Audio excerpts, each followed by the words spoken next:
Hello, everyone. Welcome to the, how many did we do? Seventh and last session in the Teacher Education Pedagogies Learning Series. That's a big mouthful.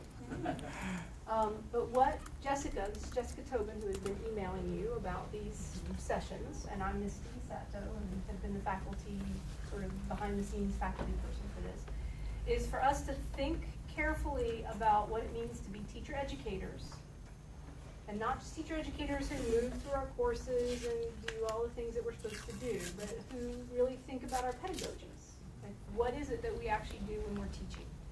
And if we could rethink some of our pedagogies, what might that mean for teacher education program design or our candidate learning and the ripple effects that pedagogical thinking might have in our programs and in our courses. So we've been very fortunate. Jessica put together a great sequence on mindfulness and trauma and community engagement. And tonight we're very fortunate to draw upon the work and expertise that Jenna Cushing-Lubner and Jennifer Ike have been doing with regard to inquiry and action research. And that's a big topic, so they're going to frame it in a little bit tighter for us based on the work that they've been doing with youth participatory action research. So it carries our teacher education ideas into the schools where Jennifer works, but also carries it to the children, to the kids, to the high schoolers who Jennifer works with every day. And it's very important sometimes for us to be reminded that our work in teacher education reaches all the way to the children, right? Reaches to the kids. Because I know we can get very wrapped up in our own issues here in the institution. And we'll just remind ourselves of that tonight. We are going to video tonight. Because a couple of folks could not make it, we had to change the date at the last minute. Tomorrow is, we were going to do this tomorrow if you were in, and tomorrow is commencement for our college. And when we scheduled it, that wasn't on our radar, so we better not conflict with commencement or you will get really upset with us. So we switched it to tonight, and a couple people who really wanted to see it, a few part of it could not be here, so we're in a video. So if you have any issue with being video, just sort of ask your question with your head tucked in, because we're not going to do a consent. But do let us know if there's an issue with the video, and we will honor your concern. We've also been thinking about this as a research part. Go ahead. No, as a project for Jessica and myself and a few others to think about what we can learn from these series in terms of pedagogy, sort of as a research background project for us. And so we will take notes. We will write generally about some of the things that we're learning about pedagogy through these conversations. You will not be identified specifically about anything that you would say, and we're not even recording anything. So this is more conceptual for us in being able to think a little bit more broadly across these different instantiations about what teacher ed pedagogies might be. So again, if you have any issues with our taking anything out of tonight's session that would carry over into research, let us know. We do have a consent form that we can send to you electronically so that you have all that information from our approved IRB process. But this is the information that I'm providing for you as potential participants in a sort of distal way from that research process. Okay? Shannon's giving me all this good body language, so I think everybody's got it because Shannon's clearly into what I'm saying. Is that okay? All right. Anything else, Jessica? The food will be here through the night. Please help yourself. I think we'll have moments where we'll be in some small group conversations where you can go back and get another drink. There are cookies back there. Jessica brought some Girl Scout cookies. Please. Please. Help her move the Girl Scout cookies out. I notice there's no Thin Mints though, so. Those are right. Take the cookies. I think one last thing that we'll do before we hand it over to Jenna and Jennifer is a quick round of introductions, just so you can see who it is, because another light goal that we have is networking teacher educators from around the Twin Cities, and we have at least three different, maybe 4 different institutions here tonight. So if we could just do some introductions. Siri, since you were up here visiting, I'm going to call on you to get us started with introductions. Who are you and what you do? And do you want to say anything else? Yeah, we'd like to know what like drew you here tonight. Just in not an hour's worth, just like a couple words. Okay, and then from there we'll hand it over to our speakers. My name is Siri Anderson. I'm the Director of Graduate Programs at St. Catherine University for licensed teachers. And what drew me here is I have too many students going through our action research course this summer, and looking at ways I can streamline and also recruit people who might want to be advisors in our program. But also, I like the engagement element that was described about this.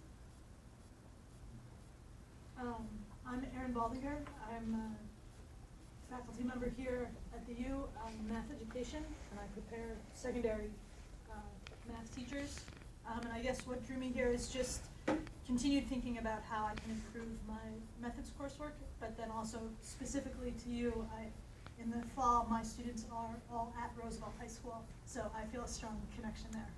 Cool. We'll come over here. Okay. I'm Sarah Kemper. I'm a third year doctoral student in education policy and leadership. And this is also my third year as a teacher educator at the U, mostly teaching sort of the foundations class in organizational leadership policy and development, which is schools and society, school culture and community. And action research has always been something that I've seen and read about, but not really known exactly what it is and how to make it happen. So I'm really just here as an intro student. My name is Melissa Ramos. I'm first year PhD student at also OLPD, Comparative and International Development and Education. I'm also working as a TA in the same course as Sarah. And I'm interested in action research because I want to see if it's something that I would like to incorporate in my dissertation in the future or not. So I'm still exploring a little bit methodologies. I'm Shuji Desai, and I'm from the Office of Teacher Education on campus. So I think I have one of the best jobs on campus because get to license candidates with nice license. Just kidding. Most of I have 12 licenses, but actual research I read a little about it, but I'm very interested in finding out about that. Thank you. Again, I'm Jessica Tobin. Thanks for doing oral introductions. Your name tags are thoroughly jammed in the printer in my office, so I apologize for that. I hope everyone can get a feel for who's in the room by introducing themselves. Go ahead. Yeah, I'm David Jimori, one of the recent graduates from the U, and I'm glad to say that in the fall I'll be starting a position at Minnesota State at the elementary department of caring. The currently I teach high school at Jamaica and options. Yeah, and I'm also interested in action research, and I was much interested when I saw you are talking about teachers of color and social justice issues. So I'm the Karen he was referring to because I know not all of you know me. I graduated last year in STEM education, math, and I've also, while I was a doctoral student, I had a faculty position at Minnesota State, which I still have, and in chairing the elementary ed department, and so I'm interested in this. And then also I saw Jenna's name, and I've had class with Jenna, and she's just very enlightening, her work, and so I had to jump on that chance to be here. So I'm Liv Christensen, and I work at St. Kate's with Siri, and I teach some action research for the master's program for Montessori teachers, and I'm a doctoral candidate in curriculum and instruction, and I think my dissertation has a little action research flair to it, so it's good for me to keep thinking about this. Introduce One yourself.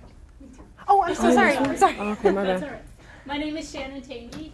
I'm the program director of the Master of Arts in ESL at St. Mary's University. And I actually recently came back to Minnesota. I grew up in Minnesota, but I've been in South Korea for the past 16 years. So I'm back here, and I love teacher inquiry, action research, participatory action research. So I'm excited to be here tonight and to hear more about what you're doing. Yeah, your article is awesome. Oh, good. I think what I'm hearing is that we're your fan club. It's kind kind of weird. That's a little weird. Thank you, though. Both of us are probably sweating right now. Definitely. Thank you for coming. Well, thank you for coming. Do you want to talk a little Yeah. bit, and I'll go for you? My name is Jennifer Ike. I've worked closely with Jenna for the past 4 years. I'm a teacher at Roosevelt High School. The course is called Spanish Heritage, which is an interesting name, but basically it is a intra-ethnic studies, language, history, civics course, kind of all wrapped into one for Latinx youth at Roosevelt High School. I have been working at this capacity for 4 years, and I don't know, we'll get into today how my vision at the beginning, what it looked like, and kind of where we're at now, and how the action research plays a part in that. And I'm Jenna Cushing-Lubner, and I'm just finishing up here at the U, working on my dissertation, and then I'm actually going to be at UW Whitewater in the fall. Surprise! Whoops. I just got the official contract. I'm gonna today. need a moment. I think I'm gonna need a I'll moment. be back a lot. Okay, we'll do this later. All right. And the work that I do, Jennifer and I both do a lot of work together, working with, in particular, teachers who are teaching heritage language classes, mostly Spanish as a heritage language, which, as Jennifer mentioned, is kind of a really problematic term. It's not the topic for tonight, but it actually plays a huge role in when we're thinking of justice orientations and inquiry and action research processes as pedagogy is the critical lens that looks at colonialism and social reproduction and hierarchy creation in our societies, examining the terms that we use in our work is actually a core part of this, and that plays a role in the inquiry portion that we'll be spending a lot of time on today too. But we also work with a lot of teachers across Minnesota. We work with practicing teachers who are teaching Spanish for Latinx youth courses for the first time, who maybe have been teaching for quite a while. And in a pilot study I did, talked about it across the board as I felt like I was a new teacher again. So there are some ways that they are new teachers going through a new phase of induction. And we work with new teachers who are just coming out of their licensure program, some of them who have had experiences learning to teach with action research as a pedagogy, some of them not. And also, as of this year, we're also working with teacher candidates who, Jennifer will talk about her own experience of learning to teach through participatory action research with youth later on in her time as a teacher, but for these teacher candidates, they are learning to teach through youth-led participatory action research because they're in Jennifer's classroom or working with teachers who we're working with who are now taking up these pedagogies. So we're seeing a potential shift in what it means to become a teacher with youth-led participatory action research as a core philosophy of teaching, which we're going to talk about next.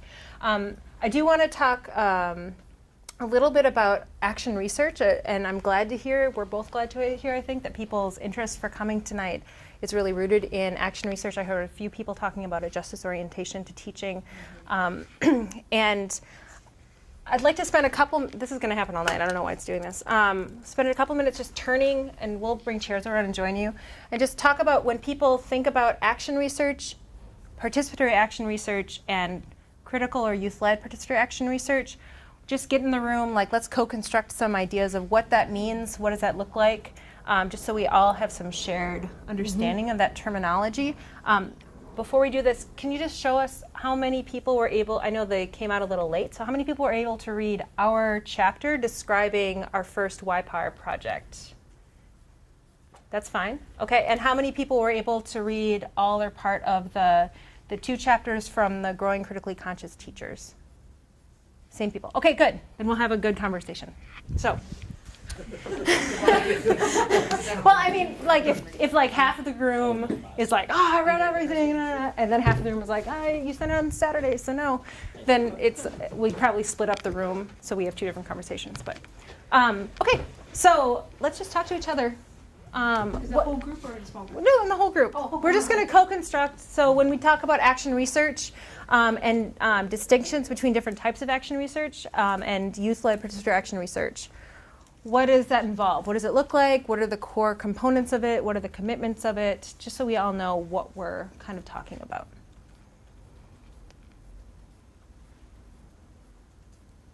So a participatory means that the people that are interacting with the original researcher are active participants in the research. They're not the subjects. That's what I intuit from that. Okay.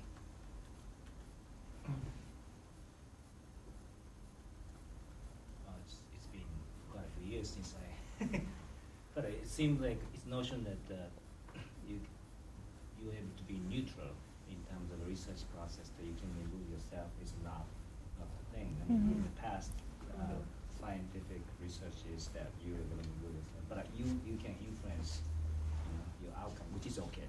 Yeah. I mean, that's quite a different shift from, objective notion of research activities.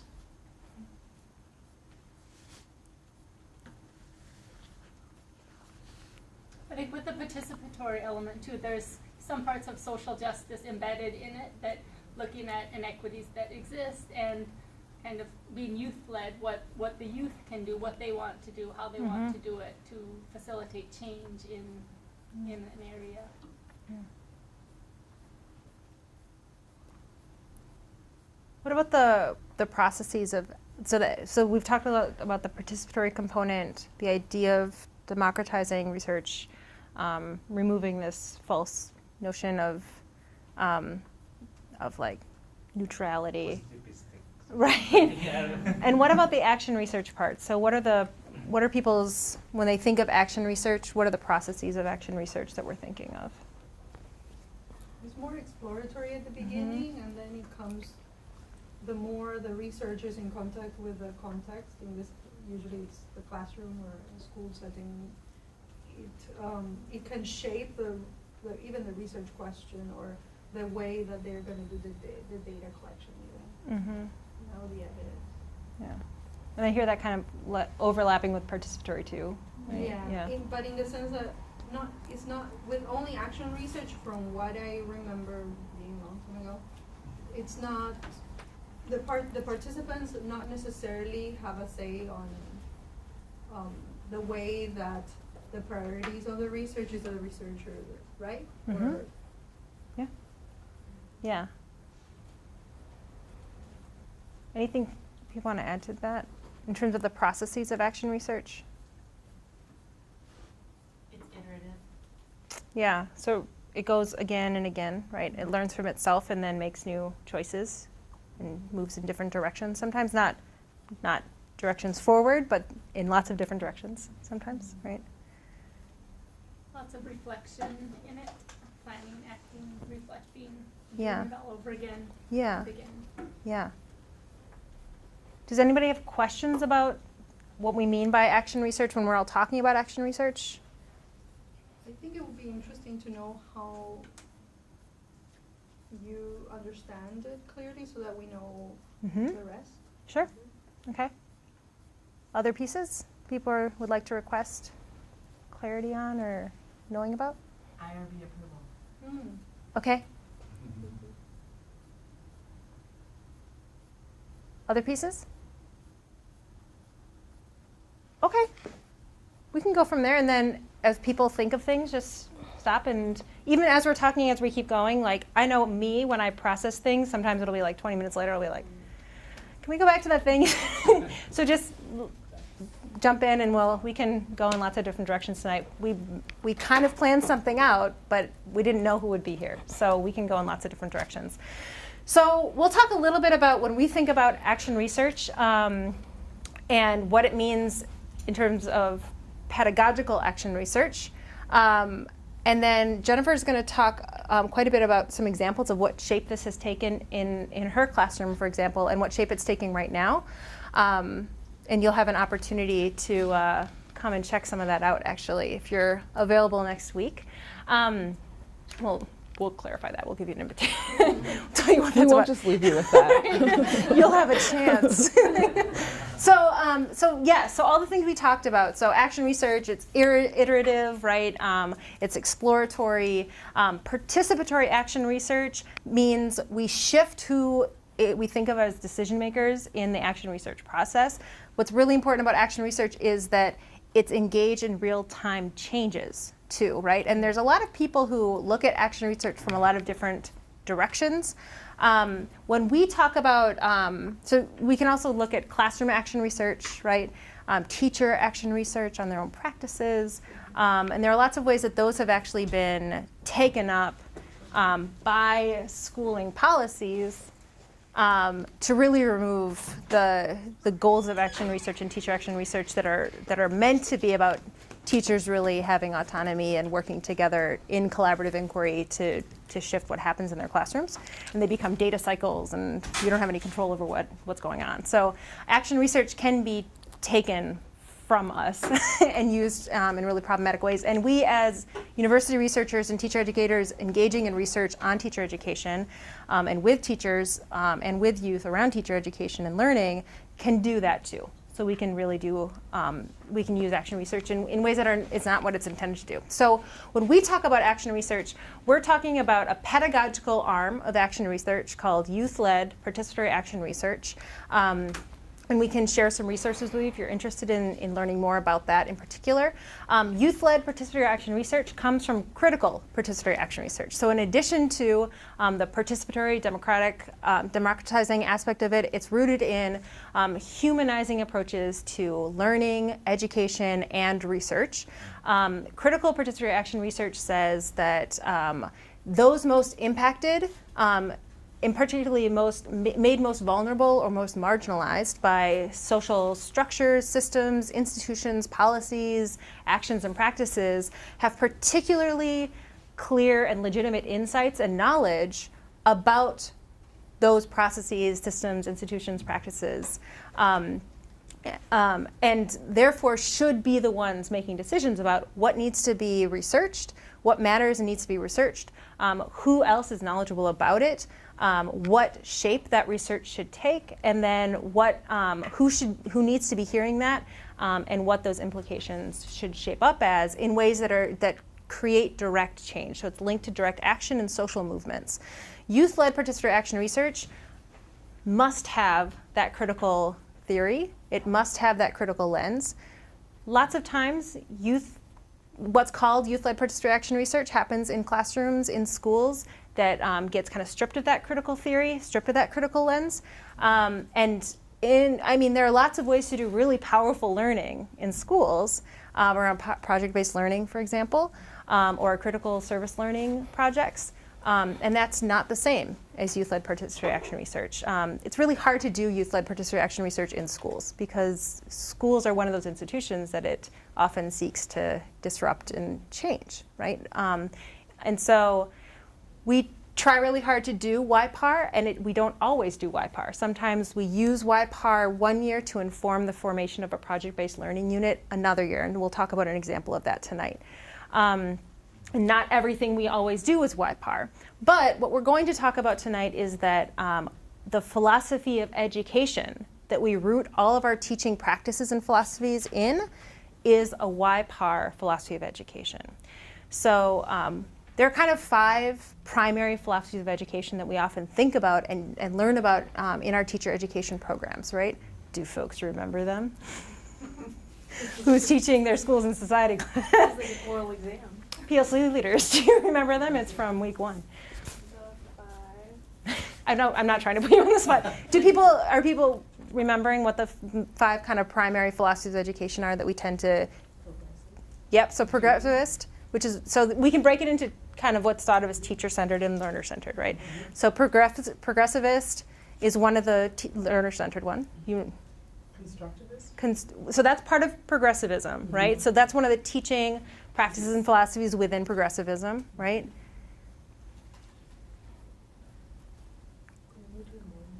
What? Community involvement. So those are, okay, so I'm just going to tell you. Here we go. And these are all components, right? And so when we think about philosophies of education, it's really asking the core question. I'm like really nervous that Missy's here right now because I'm hoping I'm doing this all right. It really asks us, and we're going to look at this more closely together. It asks each of us to answer our core question, which is actually a belief about humans in interaction with one another in formation of social worlds and societies, right?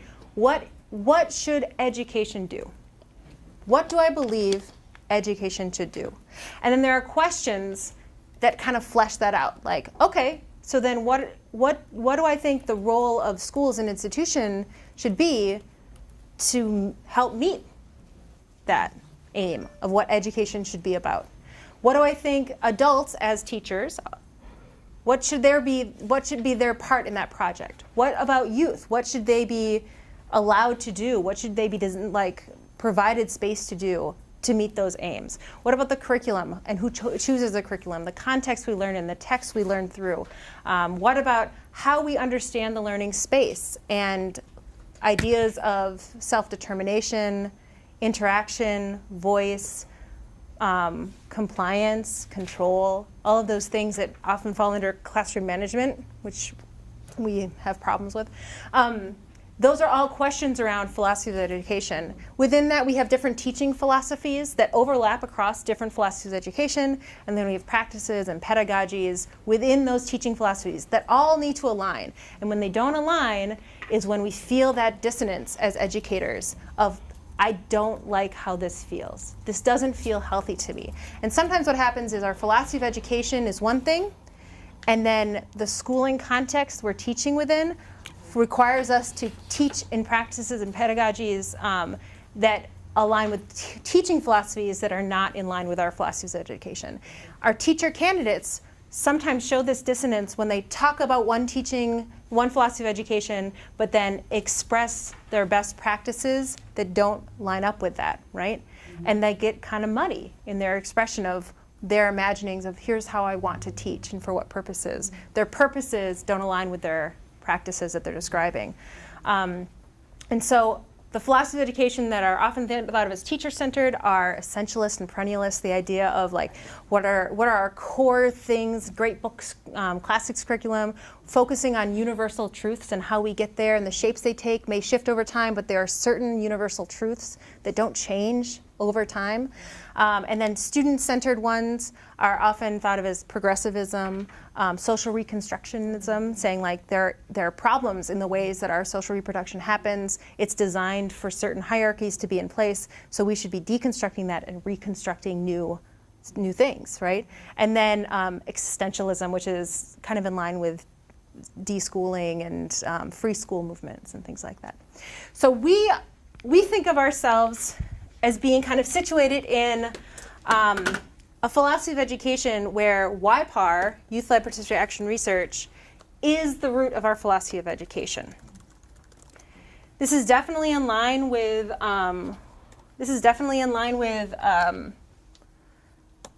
reconstructivist. I don't know why this is not moving. Okay. Reconstructivist philosophies of education, but it's distinct because it lines up with those core epistemological beliefs of critical participatory action research, and YPAR as an arm of that, which is that those made most vulnerable, those most marginalized by systems, by institutions, should have a say in the reconstruction of them, right? And should be the decision makers and those seen as most knowledgeable about how to reconstruct. So we're going to talk about these pieces. What is a YPAR philosophy of education committed to, which I just said. What are some teaching philosophies approaches aligned to YPAR as a philosophy of education, which we'll talk about in a concrete way how it takes shape in Jennifer's class.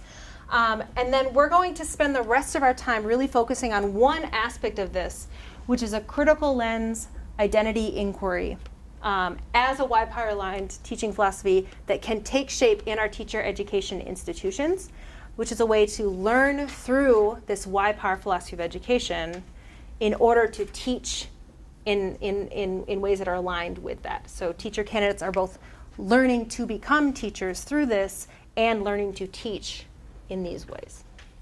Are we good so far? I just talked a whole lot. Any pause points? Anybody want to rephrase something so they hear it come out of their own mouth? Make sure they are clear on it or ask any questions.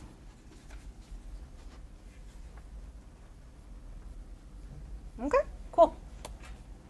So I already talked about this, so I'm going to skip over it pretty soon. But I do want to say, and I can share some resources with Jessica if you'd like to read up more about it. So Julio Camarota and Michelle Fine wrote a book together, some of you are nodding, called Revolutionizing Education, where they kind of put forth this idea of YPAR as a pedagogical arm of critical participatory action research. There's a book coming out right now that our chapter is a part of that looks at YPAR Entre Mundos as a pedagogy specifically aligned to the empowerment of Latinx youth in school spaces. There's a book that came out a couple years ago called Doing Youth Participatory Action Research. And there's a book that you read a couple chapters, you will read a couple chapters from, that was edited by Angela Valenzuela, that's Growing Critically Conscious Teachers, with the idea of what does it mean to become a teacher through practices and pedagogies of YPAR, where you're learning to teach with YPAR. So what are some examples of what this shapes up as in a classroom setting? So I want to talk a little bit about my initial vision for the class and then how we kind of arrived at this point. I came in, I finished the program, the post-bac program at the U in 2013-ish, and my licenses were in K-12 ESL and Spanish. So we did a visit to Roosevelt High School. We had they had panels, student panel speak and an admin panel speak, and I was like, this is the place for me. Like, I want to be at this school. So I approached the principal and I said, this is what I'm gonna have in the spring. Is there gonna be a position open? And he said, well, actually, we've been thinking about doing this thing called a heritage course. And I was like, he's like, are you interested? And I was like, absolutely. And then I ran home like 2 hours later and was like, what is a heritage course? Because I had no idea. I was just like really excited about the prospect of having a job. So Roosevelt, to provide a little context for people who are unfamiliar with Roosevelt, we have about 48% Latinx youth at Roosevelt. So really high percentage of students who come from Spanish-speaking backgrounds to some aspect, and that can mean a lot of different things. They were looking for a course that strayed away from the traditional world language courses for these students because they're completely inappropriate. So my initial vision for the course, and as I was presented with this opportunity, Jenna and I sat down and started brainstorming together. We thought about some ideas. The ideas that we talked about actually looked more like this, but when I walked into the classroom on day one, it was really hard to get away from my training. So I walked in with a deficit model in mind about language. I thought, okay, these students, there's something that we need to fix. They're going to come in and we're going to focus on academic language, and that was very much my focus. We're going to, take what they've learned and we're going to improve on it. And that's how I started for the first 3 or 4 months teaching. And I put that on the table, and as you can imagine, the students left it right there on the table. That was not what they had thought the course would be about. And I mean, in their defense, completely in their defense, that mental model, probably felt just as oppressive as any other language course that they'd have ever been a part of. So I went back to the drawing board and I said, this isn't working, I gotta do something differently. And I started to look up Latinx civil rights movement. And I came across the story of the 1968 East LA walkouts. The biggest protest for educational rights in the history of this country. If you're not familiar with it, there's a great movie called Walkout. East LA, like 5 East LA schools unified and basically protested against oppressive and racist educational practices in schools. They were Chicanx and Latinx youth. It was about not being able to use their native languages in the classroom. It was about being punished. It was about being punished and having to do janitorial work as a form of punishment. It was also about tracking, being pushed into secretarial positions for the women and construction and whatnot for the men. So they were looking for more opportunities for their teachers to support them and actually somebody to believe that these people could go on to higher education. So I brought that story to the classroom the next day. I actually we did a gallery walk the next day, and I put up different anti-Latinx propaganda from throughout, like from the 1920s on, and I put them up, and we walked around the room, and they took little notes, and I was like, hey, are you all aware of this? Have you seen this before? And from that moment on, like, I had them. Like, the engagement level went kind of from 0 to, well, they're teenagers, so not quite 60, but just about 60. You know, I had their attention. So we started, so that was my entry point. And so right now, the point where we're at now, there are 3 levels, and there will be 4 next year. When I started, I was only teaching 2 sections. So the program's grown significantly. The first level, or the first year, we call it year 1, we focus on those stories, those counter narratives of like civil rights resistance, resistance movements and civil rights movements within like the United States, mostly for Latinx communities. And we do it bilingually. So a lot of the materials that I found, you can't necessarily find in Spanish, but they're just as important to the content and the curriculum. So we do a lot of translanguaging. I don't know if there it is. Do people know what translingual means, translanguaging? That's more your thing. Okay. Is anybody familiar with the term? Enough that they'd want to talk about it? So you feel that you can mix the languages. So in this case, I guess it was Spanish and English, or any kind of other language that is connected to it. Yeah. So translanguaging, it's kind of like, are people familiar with code switching?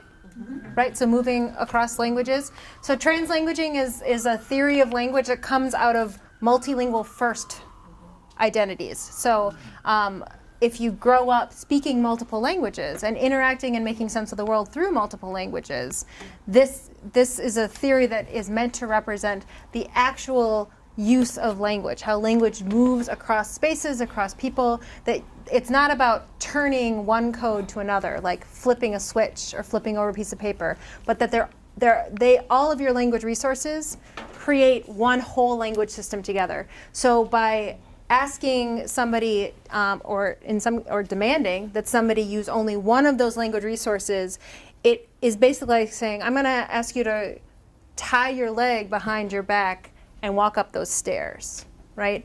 So translanguaging says that not only do all of our language resources always interact with one another to create a language whole, a holistic language system, but also by extension, all of the knowledge and all the ways of making sense and ways of creating sense that are tied to those language resources also interact, always meshing with one another. And so if we're only allowed access to one, then we're also tying off access to all of those knowledge systems as well. And so the way that metaphor of tying your leg behind you played out in my classroom was we were talking about oppression and racism, historical oppression and racism within school systems. And I was asking them to draw on their own experiences and their own knowledge. And I found that when I tried to adhere to what my training was, you know, I'm in a world language setting, which it wasn't. My training was 90% target language. When I found that when I pushed for that, conversation was very quiet. Like, I didn't get as much feedback. We didn't get as much interaction. Students were quieter and less likely to share. When I said, answer in any language that you feel comfortable in, conversation would roll. So that's kind of where I found that philosophy worked best in my classroom. And so I've had to pick and choose when I feel like, okay, today Spanish is the focus, this is what we're gonna do in the target language, and when I feel like we're going to respond in whatever language that students are most comfortable in, Spanish, English, Spanglish, whatever it may be. So that's year 1. Year 1, we focus on those counter narratives of resistance movements that the students oftentimes, and I saw a lot of you kind of jotting down notes, like, we don't hear about that stuff growing up in high school. I didn't learn about that stuff in high school. So Year 2 then becomes, or towards the end of year 1, and this happens organically every year, it's really strange, they start to ask the question right around like March, what's the deal with this? Like, why haven't these stories been part of my traditional, part of my education? Why don't I know about this? And then that sparks conversation and we move to what can we do about it? And that's kind of how we get here. So year 2 is our YPAR action research year, where we really address that question of what can be done about the fact that these stories aren't being told.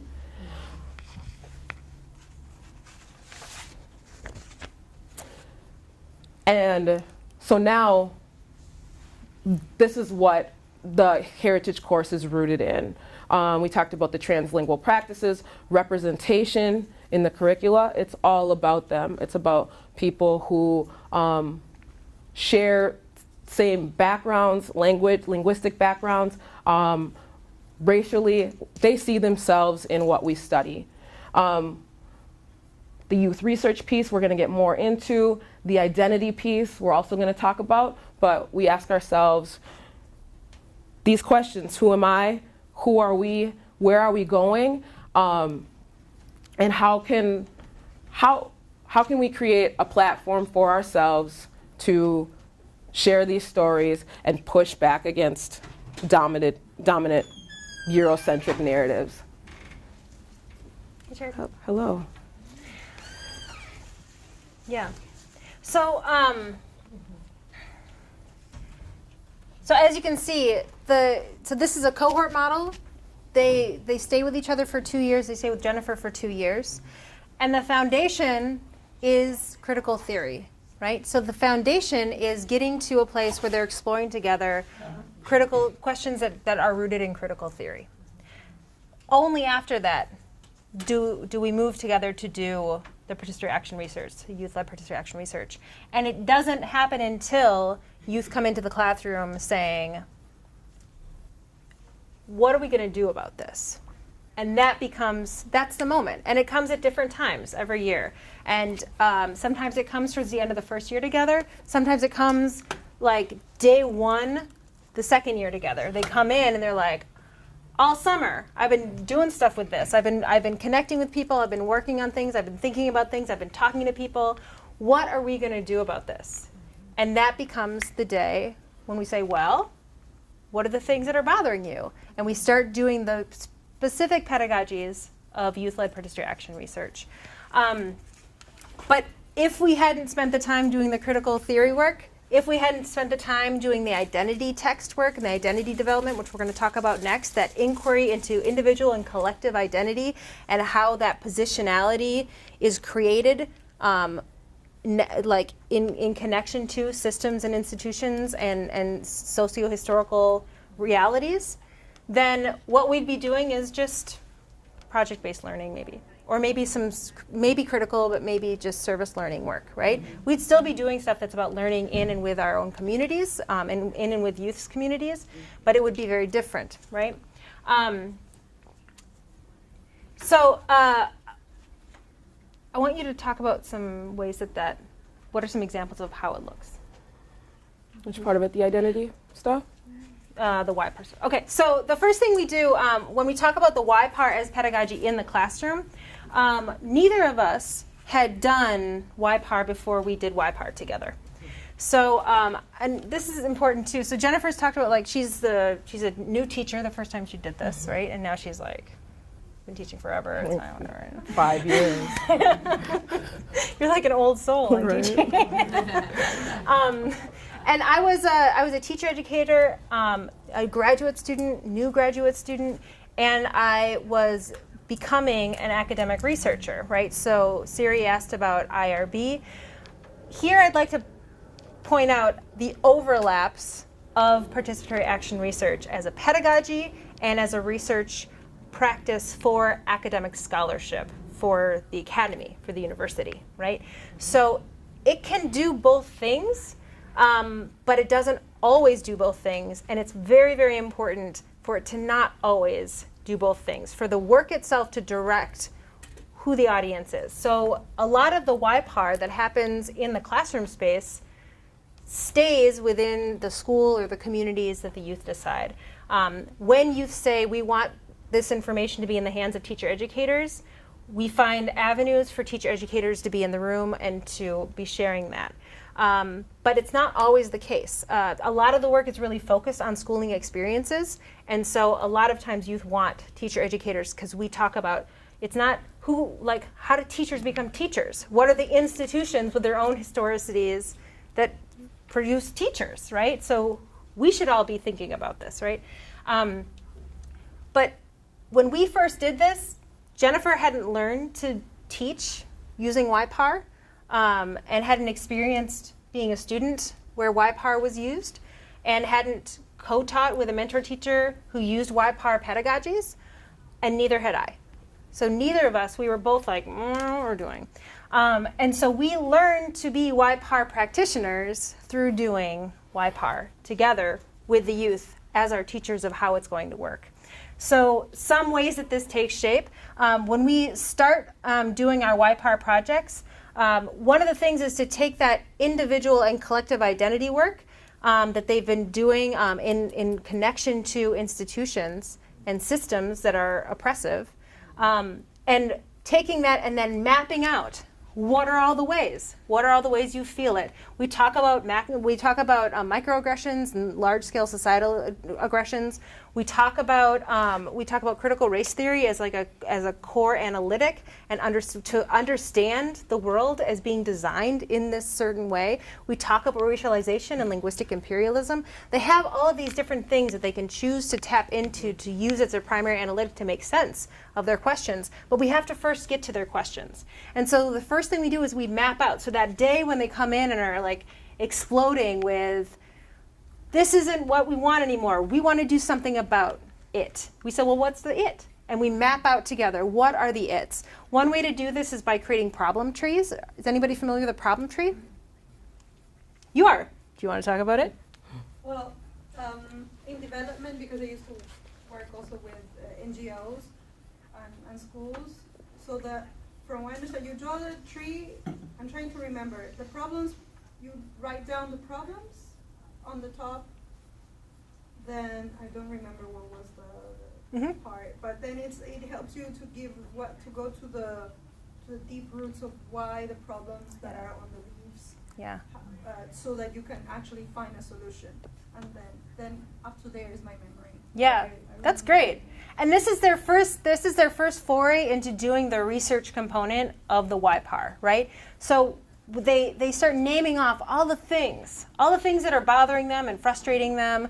And the first thing they need to do is categorize them, organize them by what's resonating, what's sounding really similar. Another way you can do this is doing check marks, like yeah, me too check marks, right?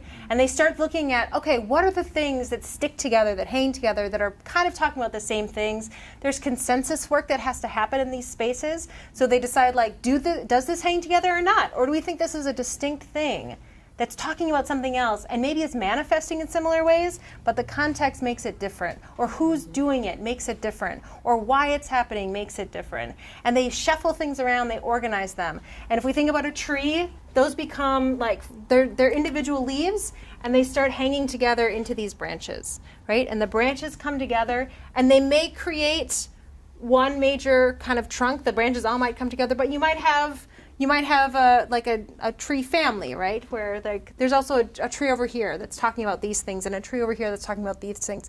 And part of that determines how they decide how that hangs together is what the different critical theories are that they've been exploring the world through, right? So if you're not looking at how gender and colonization come together and determine our performances and experiences with gendering as a societal construct, that may not show up, right? But if you have been talking about that, maybe that will show up stronger, and they'll say, like, maybe this is what we're talking about, but maybe this is also something else that has to do with this over here, right? So they create these problem trees. The trunk is the core thing that holds that together. And like, what was your name? Melissa? And then the roots, they start speculating about, what are the theories we've been reading about? What do we think are at the root of this? What's feeding the growth of these trees, of the problems that manifest themselves in our lives? And these then become the starting point for deciding what do we want to research? What do we all care enough about? We've done this 2 different ways. The first way was that everybody decided to research the same central question.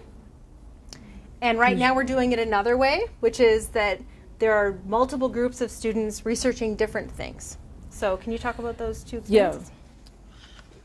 So the funny thing about the first time, maybe I should speak for myself. I didn't know what YPAR was. We did a YPAR project, but I didn't know that we were doing a YPAR project. I wrote a unit. I was thinking about Spanglish, and I was thinking about the use of Spanglish and kind of the debate surrounding Spanglish, right? Like, is it a whole language in itself? Is it an abomination of both languages? Do you use it? Why do you use it? When do you find yourself using it the most? So I wrote a unit about Spanglish, accent, dialect, language prestige, and I brought that. We started to study these things. We started to read into it, and a student came up, shared a story about, well, one time my mom was, she needed an interpreter. She was at the hospital, and there was nobody to interpret for her, and she had nobody that she could communicate with. And then, another student had another story that connected to that, and then another student shared a story. Well, one time when I was in 4th grade, my teacher told me, you don't speak Spanish, and they talked about how that made them feel. So this then kind of started to transform into us creating guiding questions about linguistic discrimination. And that's what we called it. We called it linguistic discrimination. And we started to ask ourselves, what are the experiences of people who have an accent, who use a different dialect than standard English, who are speakers of other languages? What are their experiences in school, at work, in society, and why? So we wrote those questions, and then we decided, we talked about how we were going to collect evidence. We ended up going to Mercado Central on Lake Street, and we went and we conducted some interviews. We also asked family members, we asked students. So we collected a lot of anecdotal evidence about linguistic discrimination. We brought it all to the table, and we said, what do we want to do with this evidence? And the students said, well, we want to bring people into the conversation who can do something about this, because it's not okay that people like us are experiencing this. So we decided to hold a conference, and we held a linguistic rights summit, and they invited a senator, they invited professors from the U, admin from our school, teachers, students. They presented all the information and said, hey, these are the experiences of our experiences and people who we're very close to. What can you as stakeholders do to help us rectify these problems? That was the first time that we did YPAR without really having fully researched or understanding what YPAR was.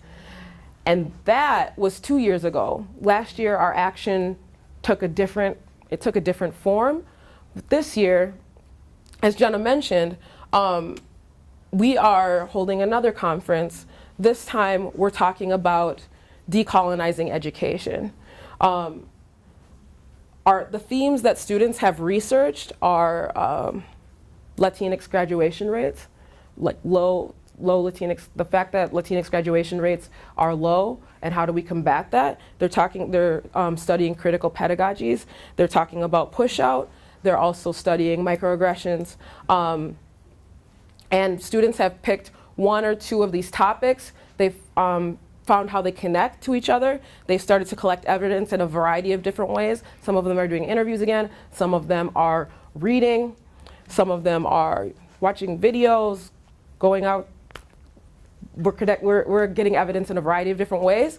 And here's our shameless plug, on May 19th, Friday, during the school day, we're going to present our findings. The conference will start at 11:45. We'll have a lunch in the media center at 11:45, Roosevelt High School. And then we'll have lunch for about 45 minutes. And then students will present their work from about 12:30 till maybe the end of the day, which ends around 2:33.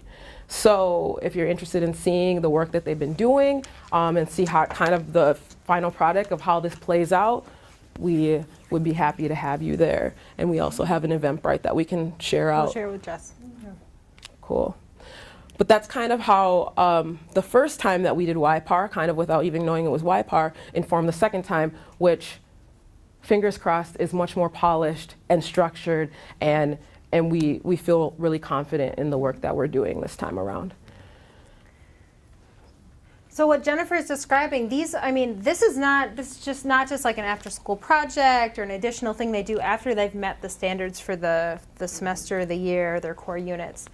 The YPAR work, where youth are creating their curriculum, their instructional strategies, their task designs, they're choosing their text and the context where they're learning in, choosing their learning and language objectives. That builds the curriculum. That determines the pedagogies. So when we think of in preparing teachers, what is the knowledge base? Like, what is the content knowledge? What are the pedagogical skills and practices? What are the dispositions for teaching? This requires a very different preparation, right? Because the curriculum changes based on what youth name as their needs and desires. And every year it can be very different. And so now moving into our teacher education heads, right, and selves, what does that mean for us? What does that mean for our institutions? What does that mean for the preparation of teachers so that teachers are prepared to do this work? So this is where we've come to think about this from. What would it actually mean to institutionalize YPAR as a philosophy of education throughout a program? It actually asks a lot. It asks for a real commitment from a program, from a college, from a university. So first of all, we're talking about intentionally recruiting candidates for teaching from uncommon places. And I say uncommon places, I see a lot of nodding. We have the same group of people, for the most part, seeing themselves as teachers, as young people coming up, becoming teachers, and then teaching in schools, right? Teaching and leaving teaching, or teaching and staying in teaching. We have a pipeline of predominantly middle class, sometimes working class, predominantly white, predominantly English speaking, mostly female, but some disciplines have like an overrepresentation of men, going into teaching, right? Going into and then because of the way that our accreditation systems work, going into teacher education, right? So it would be very hard for me to be a teacher educator at this institution in the form of a methods instructor, a PLC leader, for those of you who are at the U of M here, or as a practicum supervisor, which are all the contexts where I learned how to teach and be a teacher educator through these ways, and connected with Jennifer and many of the other teachers I now work with, if I didn't have a license to teach and hadn't had K-12 teaching experience, right? So we are part of that reproduction model. And so intentionally recruiting from people who are marginalized and pushed out of that pipeline.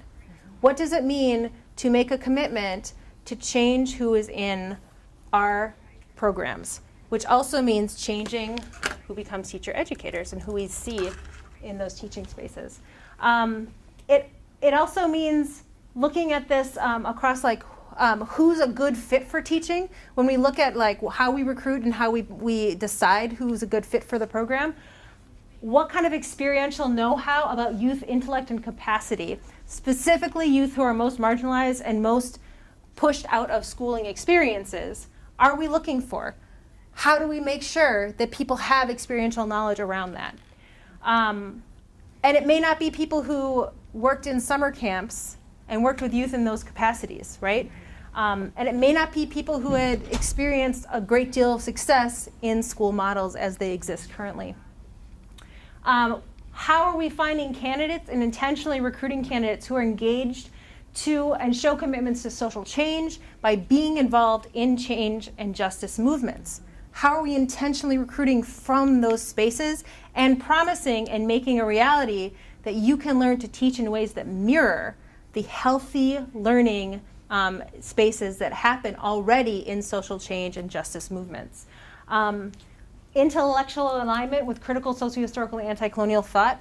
This is, I mean, some of this is saying like, what is the content knowledge that's required for a justice-oriented teaching model that's aligned with youth-led participatory action research?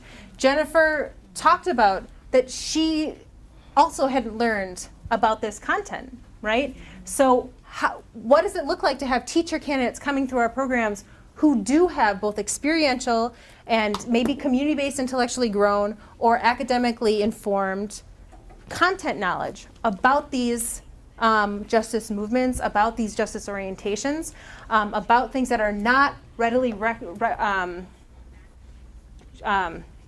represented in our traditional curriculum in U.S. public schools. And then really important is a commitment to a cohort model. So a teacher candidate that I talked to in the last couple of years who was very committed to this work, who was one of the very, very few candidates of color in their program, said, I don't know, I'm thinking that if I talk to other people, I would say, don't do this. And she meant go through a licensure program if you're the only one. And I want to tell the people who are the heads of my program, if this happens again when there's only one, and she meant only one candidate of color, don't even accept them, because it's so alienating, it's so violent, it's so hostile, it's so much, I'm seeing some nodding, it's so much extra labor, and it's too hard. It feels like it might be killing me inside, right? So what does it mean to intentionally bring in cohort models and then extend those cohort models? So those teacher candidates who express these commitments and show this content and pedagogical know-how already are intentionally placed through partnership with teachers who are engaging in these pedagogies and these critical theories and these critical practices and this critical content knowledge, who are, and then using our partnership models to ensure that they are then, through their induction years, also continuing in those mentorship relationships. And we have mechanisms outside of our university and colleges to maybe do this work. So for instance, the Social Justice Education Fair, right? What if that were a location to find mentor teachers and to intentionally recruit teacher candidates and to place teacher candidates with mentor teachers who maybe otherwise wouldn't be approached to be a mentor teacher or wouldn't accept a teacher candidate because they're not sure who's going to come in that classroom when it's already a place that they're working so hard to do this critical work, right? So this is a very different way to think about how we recruit teacher candidates and how we design our programs to be spaces that feel healthy for these teacher candidates, particularly teacher candidates of color, multilingual teacher candidates of color who are committed to justice aims in education. Not to show my ignorance, but what was No. the name of the fair again? The Social Justice Education Fair, it's part of the Social Justice Education Movement, SGEM. If you are familiar with what happened at the Minneapolis Public Schools school board meeting a couple weeks ago where there was a firing of 7 teachers of color in the district, and there was a huge movement to reinstate them. SGEM was a part of that. They succeeded. The fair is an annual event. But the fair is an held in annual the event. fall. Okay. Mhm. Yeah, it's usually in October, I think. It was early October. Yeah, and if you go to the Social Justice Education Movement or Google Social Justice Education Fair, you'll see it. And the fair is focused on, they have youth tracks, parent tracks, community educator, youth worker tracks, teacher tracks, and now they have a teacher education track too. And you can move across those tracks.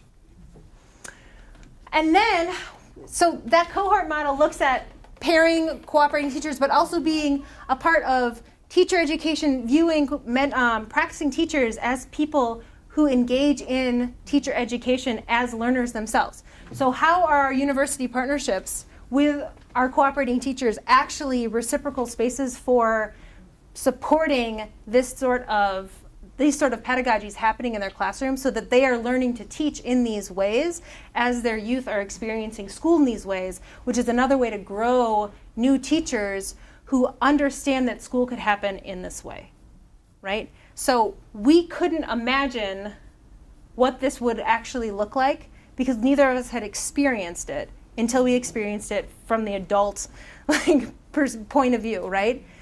But for our students who are coming up, and for the students who are coming up in more and more of the classes of teachers who are utilizing YPAR pedagogies with these critical frameworks, those youth, for them, that's what happens. That school is also all of these other pedagogies, but that this is one of them. And if any of them end up becoming teachers, they will come into programs saying, well, I want to learn how to teach like I learned in this setting, right? So we're looking at how does this come back on itself. University supervisors to understand how to coach and support and guide teacher candidates, and in those triangle conversations with the mentor teachers, towards deeper, stronger, more empowering YPAR pedagogies.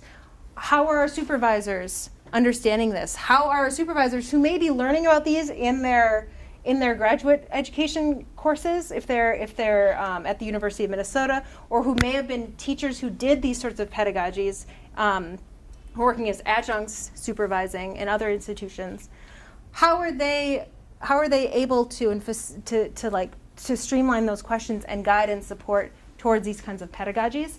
And then the maintenance of those through our induction phases. So this is, when we think about this is what it takes for an institution to institutionalize YPAR really seriously. Nodding. Did anybody add to that? Yeah. Well, I'm already thinking, and I'm going to look at Missy because of your work. So as in teacher ed, I mean, I love this, but I'm already thinking of like, okay, BOT requirements and like for certain courses have been assigned standards that must be taught and assessed to keep your accreditation. And so I just, like I said, I'm just already thinking like, oh shoot, how do you deal with that? I'm so glad you said that. So there's been some work, and I can send some of this through Jessica too. Some people have done some work because the teachers also need to be thinking about this. Teachers in different disciplines also have standards that they have to meet, right? And so there has been some work that's done, and I can send three examples of aligning YPAR projects to existing curriculum, especially in language arts. We have an example of the ACTFL World Language Standards, and we have an example from the social studies curriculum, and looking at how you can, because that's the part of how what we're teaching teachers to know how to do is also be able to align to standards, especially new teachers who are not tenured and are in situations that can be easily compromised, right? So how to say like, nope, I'm doing the standards work. Excuse me. But also, and I was going to bring this in, but I didn't think we'd have time for it. One thing that I'm working on right now, I'm okay, I'm just choking. I'm sorry, I just coughed into the microphone. One thing that I'm working on right now is looking at those standards, the in-task standards, and saying which of these align to YPAR pedagogies. Where do we see, and specifically delineating, where do these line up so that that's an argument that can be made. These are also best practices, right?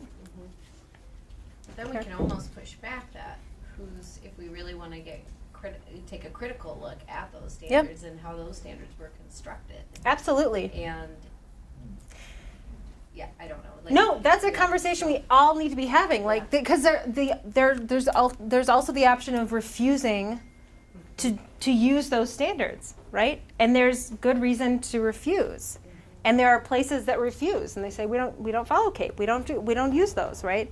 And we struggle with that all the time, to be honest. We struggle with that all the time, and that's the struggle of doing critical work in institutions. Yes.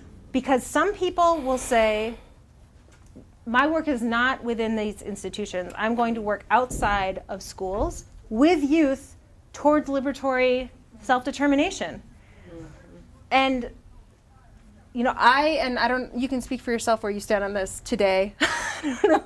Today I stand on, I think actually I've decided to work within the institutions for now, because that work absolutely should happen and continue to happen. And also, you shouldn't have to go outside of a mandated 8 hours of your day to have access to that. So as long as schools continue to be mandatory spaces where if youth do not attend, they or their parents or both will be punished by a carceral state, then somebody has to also be committed to making those spaces as healthy as they can be, recognizing their histories and what their designs are for and who designs them and for what purposes. And so that's a hard decision to make, and I can't make it for everybody. And I don't always know if that's the right, but as a white woman who grew up in a settler colonial nation state where white women are preferred in education, I see that that's a space for me to do that work.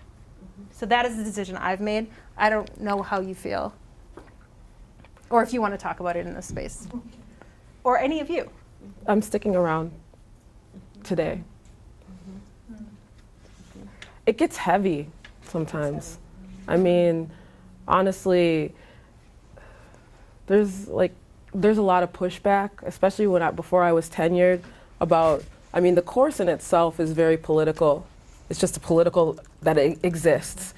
And I would hear comments like, well, what are we doing again? Segregation? Was segregation again? Like, what are all the Latinx kids? They wouldn't use the word Latinx, but what are they all doing in the same room? And people peeking their heads in to see what was really going on in there. And then the idea, the radical idea that we would teach the course bilingually. There's pushback from traditionalists when it comes to world language, that's not the right way to teach.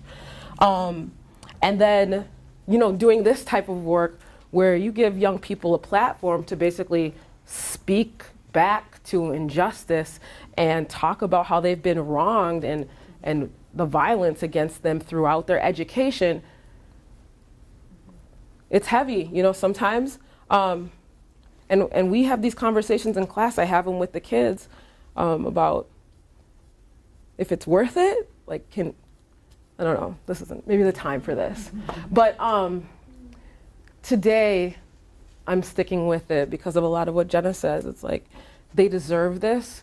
This should be part of their education. And even if I'm the only one who's doing it, if this is the only 50 minutes of their day where they get that, where they get to heal, I want to provide that for as long as I can. The only part of their school day. A lot of them experience very healthy spaces outside of school. True. Right? Yeah. Do you feel like this work is influencing any other teachers that you work with, or? I think little by little, teachers are they want to dip their toe in. Nobody wants to kind of fully commit to something like this, but they want to see what comes of it. And so I wouldn't say that I necessarily have anybody on board with me, but I have kind of a group of people who are less resistant to the idea, who will support us, at least, even if they're not a part of it. But Jenna, I mean, this is the team right here. This has been my main support. So.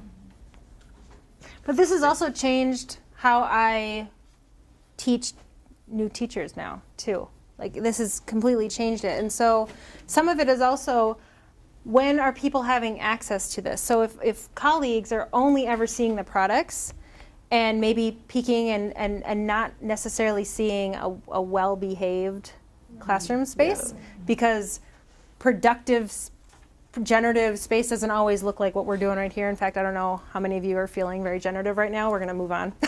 But that doesn't mean they feel confident and have a sense of efficacy around being part of that, right? It's really scary to take that, what feels like a big risk, right? And that's why when we do this work with practicing teachers, so I think we mentioned we've worked with about 60 teachers over the last few years, and there's maybe 12 who we work very closely with at this point, and also the new teachers coming through these different classrooms. We really hit hard, the questions of what is your imaginary? Like, how do you imagine what you want your classroom to look like and to feel like? What will be your role? How will you feel about not having control? And then let's walk through the steps of what you're noticing feels good and doesn't feel good in these different spaces. Why it doesn't feel good and why it does feel good. What feels scary to you? That's a huge one, right? So for teachers and teacher candidates to be able to name in honest ways, which sometimes, you know, we aren't always honest with ourselves even because we don't like the mirror that may show us. Especially if, I mean, I can think about myself as like as a young white teacher candidate who grew up in a rural area in central Wisconsin, right?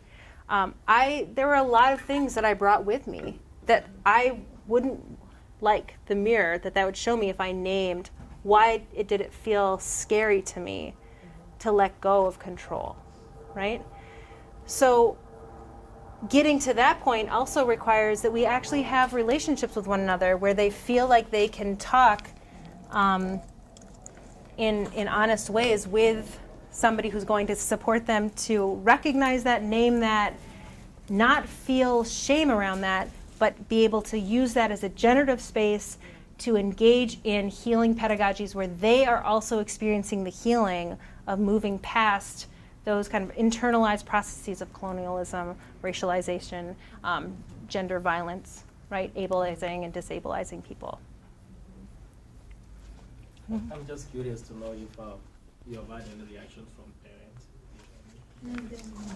Yeah. Was it David? Yeah, David. That's a good question. Yeah, I think in our second year, we started to think about how we could expand the educators in the room. And we have brought in some parents. We do a unit that's kind of tied into the identity unit about foods of Latin America. We talk about the indigenous roots of dishes and where they're connected to and where they come from. And then usually at the end of the unit, we bring the foods in. And as part of the unit, last year, we had a Honduran mother come in and teach everybody how to make yuca con chicharrón, like a traditional Honduran dish. So we're more and more getting parents to come in and be in the role of educators. The more we can do that, the better.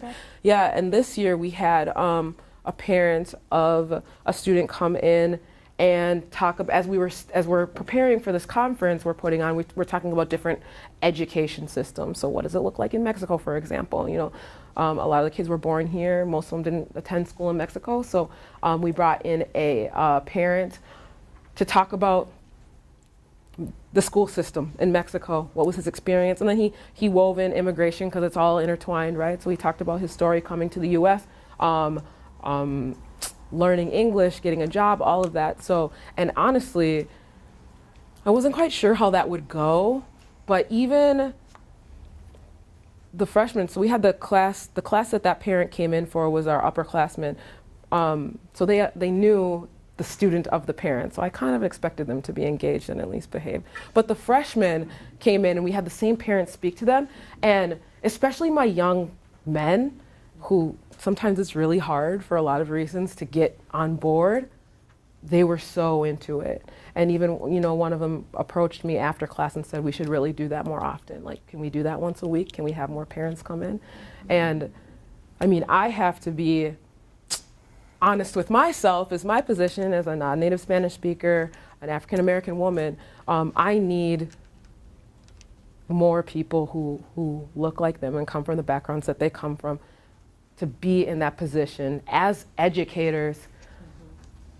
That's like a little way of how we try to kind of get to this, and how our students see themselves. If they could see themselves in that capacity, maybe we could get a few more of them interested in going into education. So yes, little by little, we're doing more of that. Anything else people would like to add? Can you describe the moment you find out that what you've been doing, you created with your students yourself, is called white power? Because you indicated you didn't know what that was. When did we? Well, we went to this conference in New York. It was before that, though. Was it before that? I can tell you when I figured it out. Yeah. And I think I said to you, like, hey, you know what? So I I was at the end of my first year in the second year in the program, I'm not sure, and I went to AERA, which is the big educational research. And at the end of one night, I was sitting around having drinks with people, and I happened to sit next to somebody who does YPAR. And I was like, oh, like we were just talking, and I said like, oh, like what are you doing? And he described the YPAR work they do, and they do African-centered knowledge systems and learning as like a context for the YPAR. And I was like, yeah, that sounds great. And then I told him what we were doing, and he was like, yeah, sounds like you're doing YPAR. Because we were doing research, we were doing community-based research. Youth were creating questionnaires and interviews and coding their interviews and turning those in. And they were doing all of the research components, right? And he was like, you're doing YPAR. Have you read these things? It'll help you, because the first time you do it, it feels like who knows what. And then I was like, hey, Jennifer, you're doing YPAR. And then we read things together. I would talk to him and then say whatever he said back to Jennifer, because I was also learning about, and we all became, and so part of it was also, when we think about this, like, I think about it in terms of like a constellation of stars, right? So you have a smattering of stars, and if we can figure out how they come together to make a shape, like, and then we say like, oh, that star's a part of it too, it might change the shape of the constellation. And that changes the story of the constellation, and it changes what you know from the constellation. It may change the direction you know to go, because the constellation directs you in different ways because of the story of the constellation, because of the stars that come together in that. So the shape of our constellation changed, and we began to see this, and we began to do different things because we had different people in our constellation that helped us make sense in different ways. That's my memory of it. I don't remember that conversation. We have a lot Literally, of my job is to do conversations. research, so I like, wrote down everything. Like, I can't really count on one hand when Jenna, like, the time she's come up to me, like, hey, we're doing this. And I'm like, all right, what is that called? But I remember going to New York. We went to a conference about PAR, and it still hadn't, I don't know, those of you who worked in like K-12 settings, everything's kind of a blur. And then you get away from it, you kind of see the full picture.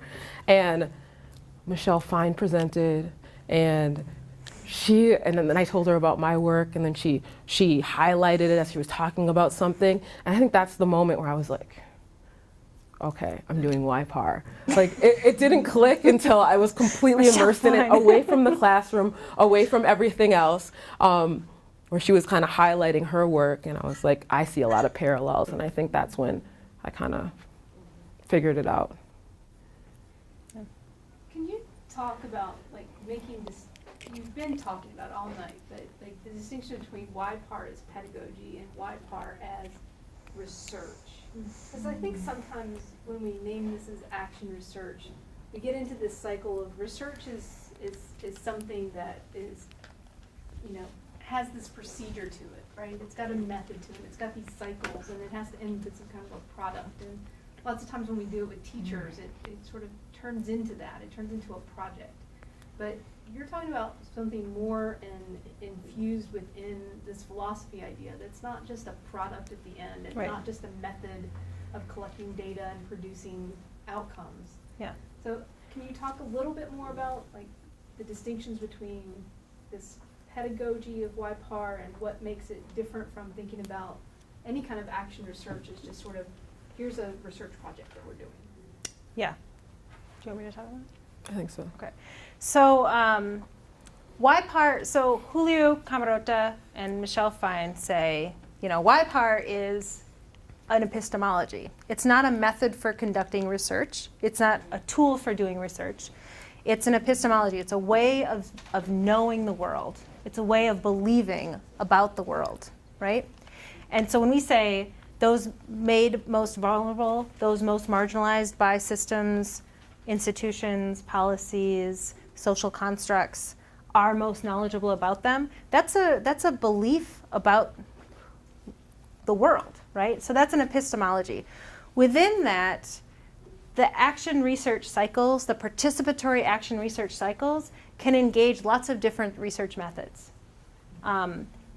Oftentimes, in schooling context, it uses more traditional research methods, like interview and focus group and surveys and things like that, because youth are engaging in research projects. So you have YPAR as like a way of understanding the world epistemologically, and then you have YPAR projects, where they're doing research projects that do have an endpoint.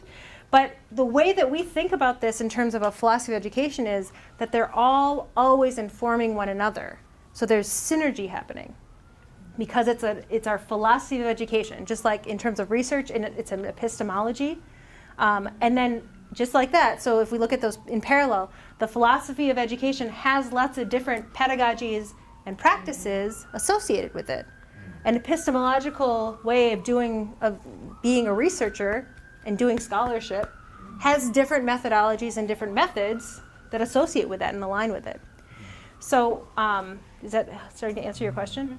Okay, and that's where when we talk about YPAR as a pedagogical stance, like a philosophy of education, that means that sometimes, Jennifer mentioned, we probably have only done maybe 3 YPAR projects, but when we talked about these pedagogies of possibilities, the different shapes, there are different pedagogies that align with the YPAR philosophy of education, where Jennifer understood her content knowledge for this course to be necessarily informed when the youth in her classroom, when she put what she brought down on the table and they said no thanks, and then told her what, right?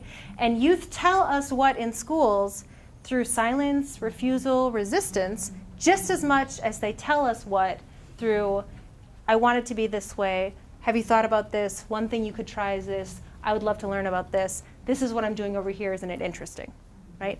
There are lots of ways to be told what. Is that? Yeah, and I wanted to hear that again, because I've been thinking about in other forms of action research, like teacher inquiry. Yeah. Right, and there's this same parallel that goes on that I think we sometimes don't pay attention to. Right, the whole notion of inquiry is stance. We just use the term stance, which is a sort of in practitioner research, a big, fundamental epistemological idea. Yeah. That what you're doing as teacher is a mindset of inquiry. Right, Yeah. it's not just engaging in that one project or that 3-cycle action research project that you have to do, for some purpose. But it is this stance of coming into teaching, wanting to be open-minded and vulnerable, I think was the other term, that it makes you much more vulnerable as an educator to be questioning all the time. What am I doing? Why am I doing it? Who's it benefiting? So all those inquiry stance questions that you carry with you epistemologically or ontologically into your practice is another parallel that I've been connecting with you as you've been talking tonight. Yeah. That's the way I've been starting to think more clearly about it too. And that actually helps us when we're thinking about, so you mentioned like an action research course, and I think you did too, right? And I know, Misty, you're doing some of that work. And these action research courses exist in our institutions. So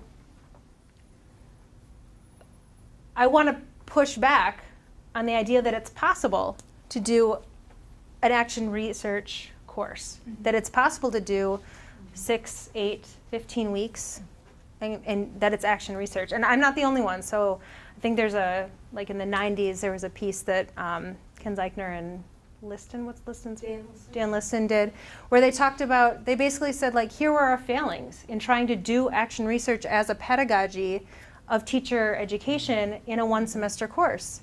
And it's because if they don't already, this is why it has to be an institutional commitment, if it's not infused throughout. So the action research pedagogy is just as much spending a year talking about histories of schooling that racialize as a colonial project, the experiences of forced migration and movement and border creation as a way to create carceral spaces that racialize and marginalize Black and brown in particular youth who are also multilingual and from these communities, right? That is a part of the YPAR. It may not look like the action research project, but it is a part of the YPAR. So when we think about the YPAR, it is the minimum of a 2-year process. Yeah. And then youth go on and do offshoots themselves where they do community-based research, they do critical research. It may not be par. They may end up doing small research projects, but they're doing it through lenses of critical theory and humanizing approaches to research. Well, the connection I was making in thinking about this with teachers in this sort of practitioner research arena is what you were describing earlier is like this year of not only the critical theory development, but also the identity development. Yeah. That you have agency to ask those questions, right? So you have to get an agentic mindset in place. And a lot of teachers don't have that. They've been, oppressed themselves within the institutionalized systems, and to be able to say, these are the questions that I want to pose. Yeah. Take time to get to the point where you feel empowered to ask them. Mhm. And then figuring out, well, what are the questions that I need to be asking? Like, what are we going to do about that? That moment that you described also struck me as, it takes time to get to the point where the question matters enough to you that you want to spend time pursuing it, that you want to do something about it. And sometimes I feel like in the course structure that we set up for practitioner research, we don't spend enough time getting to the point where, does the question really matter, right? Is the question a driver of something that you really want to take up, for whatever purpose you want to take it up? And I would tweak that a little to say that for youth who are experiencing socializations of marginalization right now, it's more of a question of it takes time to decide whether or not it'll be taken up as a legitimate question by the adult in the space, and sometimes by peers, right? And for many of our teacher candidates and practicing teachers and teacher educators who have been really successfully socialized through these oppressive schooling contexts, then it's a question of getting to the point where it matters. So there's two things at play there, I think. I'm kind of talking off the cuff here, but yeah. I have something I want to throw out there. Yeah. Because I'm connecting, I guess I'm being selfish, connecting to myself. And I'm thinking about this through, like you mentioned, through educating teacher candidates, right, in an institution. But I noticed, number one, it's intentional recruitment of uncommon candidate pools. And I think of my candidate pool is predominantly white and white females. And so just even I've noticed, so they are, common. And I do really feel like for me as an educator, I feel called to help, be an ally though, with my black and brown colleagues, and also to help educate, my white candidates about white supremacy and, racial injustice, and to somehow disrupt some of that, their notions, right? So that's like the space that I'm in, and particularly in math ed, I am in where helping candidates also see that maybe the teaching of math is, as I'll quote Danny Martin saying that it is whiteness, and to seeing that, right? But what the little things that I have done, because they're white teacher candidates, I get a lot of pushback on just different things. Or if you try to do a project like that, I've had different things where it's even just as simple as like creating a rubric or things, and they push back, no, you need to tell me, or I don't want to do partner work, I don't want feedback from you, and but they put it, I get this pushback of what the normalized structures, pushing back at me, I don't know, so. Yeah. So I'm thinking of this, right, like, so I'm trying to process all this, and so I don't know, because I look at number one and I think, well, does that mean then I couldn't do any of this in my space? Yeah, I just think, Yeah. since I'm not from here, but from Minnesota, Northern States, but I've realized this is a state that is highly white, but it's getting youth from different diverse backgrounds. That's what I've noticed. So how do you do if you're adults that have the age to be teachers, they can't change who they are? So can they still do this? And I feel that yes, because you don't speak Spanish. I do. Oh, You she does. do? I do. Oh, I'm not a I- native I speaker of know- Spanish, but I do speak Spanish. Oh, you do? Yeah. Because you said before, so that's why I was like, I wasn't sure. Non-native speaker of Spanish, Oh. but I do. Oh, She's okay, very so- good at Spanish. So you, oh, good. That's I all was good. wondering, how did you do that? No. But thank you for a clarification. all Anyway, but I think maybe we should try it. Maybe that'll be a good next research thing. I don't know. What do you think? I have thoughts. I'd like to hear maybe what other people think first before I just pile in. Because I have something to say that I don't think you'll be happy to hear. It's okay. So, okay, so first of all, so race is not biological, right? So there's a white Australian settler scholar named Claire Land, who I've read a lot as also a white settler researcher here, right? And the work she does with Aboriginal community-based researchers and activist researchers, they talk to her about the idea that in Aboriginal circles in Australia, they talk about like there's whiteliness, right? That whiteness is ideological, right? Whiteness is also marked by phenotype, but we see that there are shifts of who is determined to be white as a social construct, right?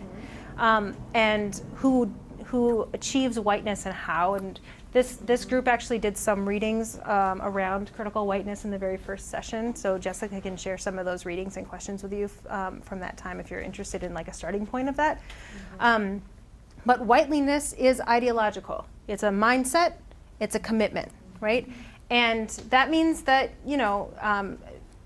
that I, as a white person, I've been socialized into whiteness, and I will always be struggling against whiteliness. I will always be struggling against the ideological realities of whiteness, and I'll never be able to break from that. And if you identify as white or are positioned as white in this society, neither will you. Does that mean that you are inherently, it's impossible for you to do anything towards disinvesting from whiteness, towards distancing the work you do from being in the service of white supremacy? No. In fact, if that is something that you don't want to be a part of, the disinvestment process involves, in part, doing just that and saying, it'll be easier for me and I will get farther if I do these things. It'll be harder for me and I will not get farther and I will not get the same benefits if I don't do these things and I do these things instead. And part of that is stepping back and not being at the forefront of things, right? There's lots of ways. So do I think it's impossible to do this work as somebody who is white in a white settler society? No, but also, of course, I want to say no because this is something that I'm committed to. But I do it very uncomfortably. So and Jennifer and I have talked a lot about this over the years. I don't want to be the person doing this right here, what we're doing right now.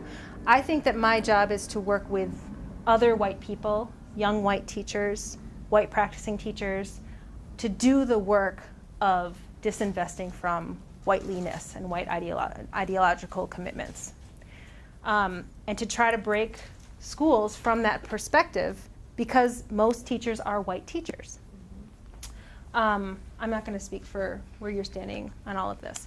At the same time, Karen, and I will say this to all of us, an institutional commitment to preparing and supporting teachers to do justice-oriented work with a YPAR philosophy of education would also look like those candidates not becoming teachers and saying, this is our commitment and this is who we're going to support.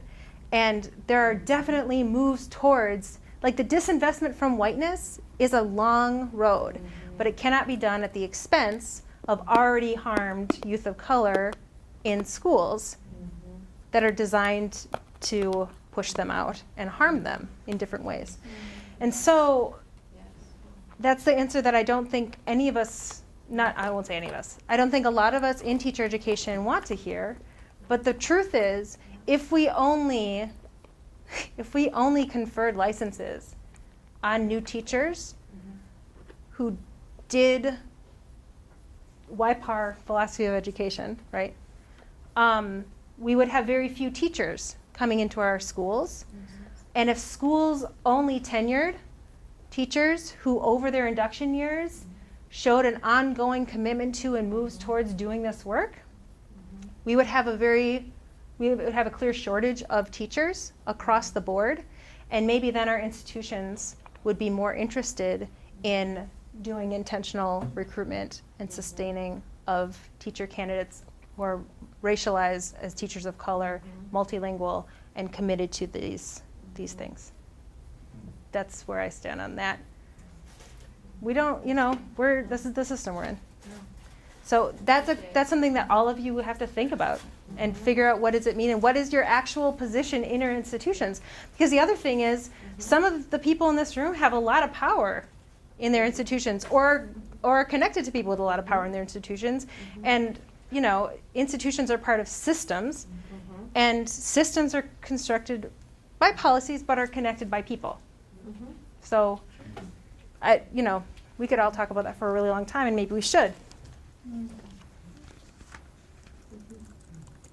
We can also move on to the next part. It's not a rhetorical question. I don't know. What do you all want to do?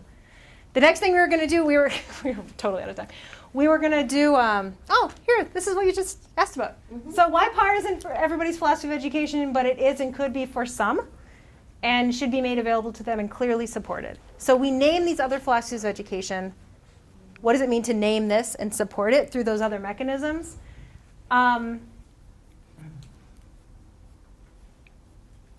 We already talked about all of this. So what we were going to do next is talk about an example of these pedagogies in our teacher education spaces, this idea of critical lens identity inquiry as a YPAR teacher education pedagogy. Do you want to do that, or do you want to talk about this? No, that's good. I'm seeing nods to go Okay. to the pedagogy. You good? That was good pedagogy. Was it? I feel like we're just talking a lot. This is probably bad pedagogy. This is not what that feels like in her class, and we just haven't done a very good job of recreating those learning spaces.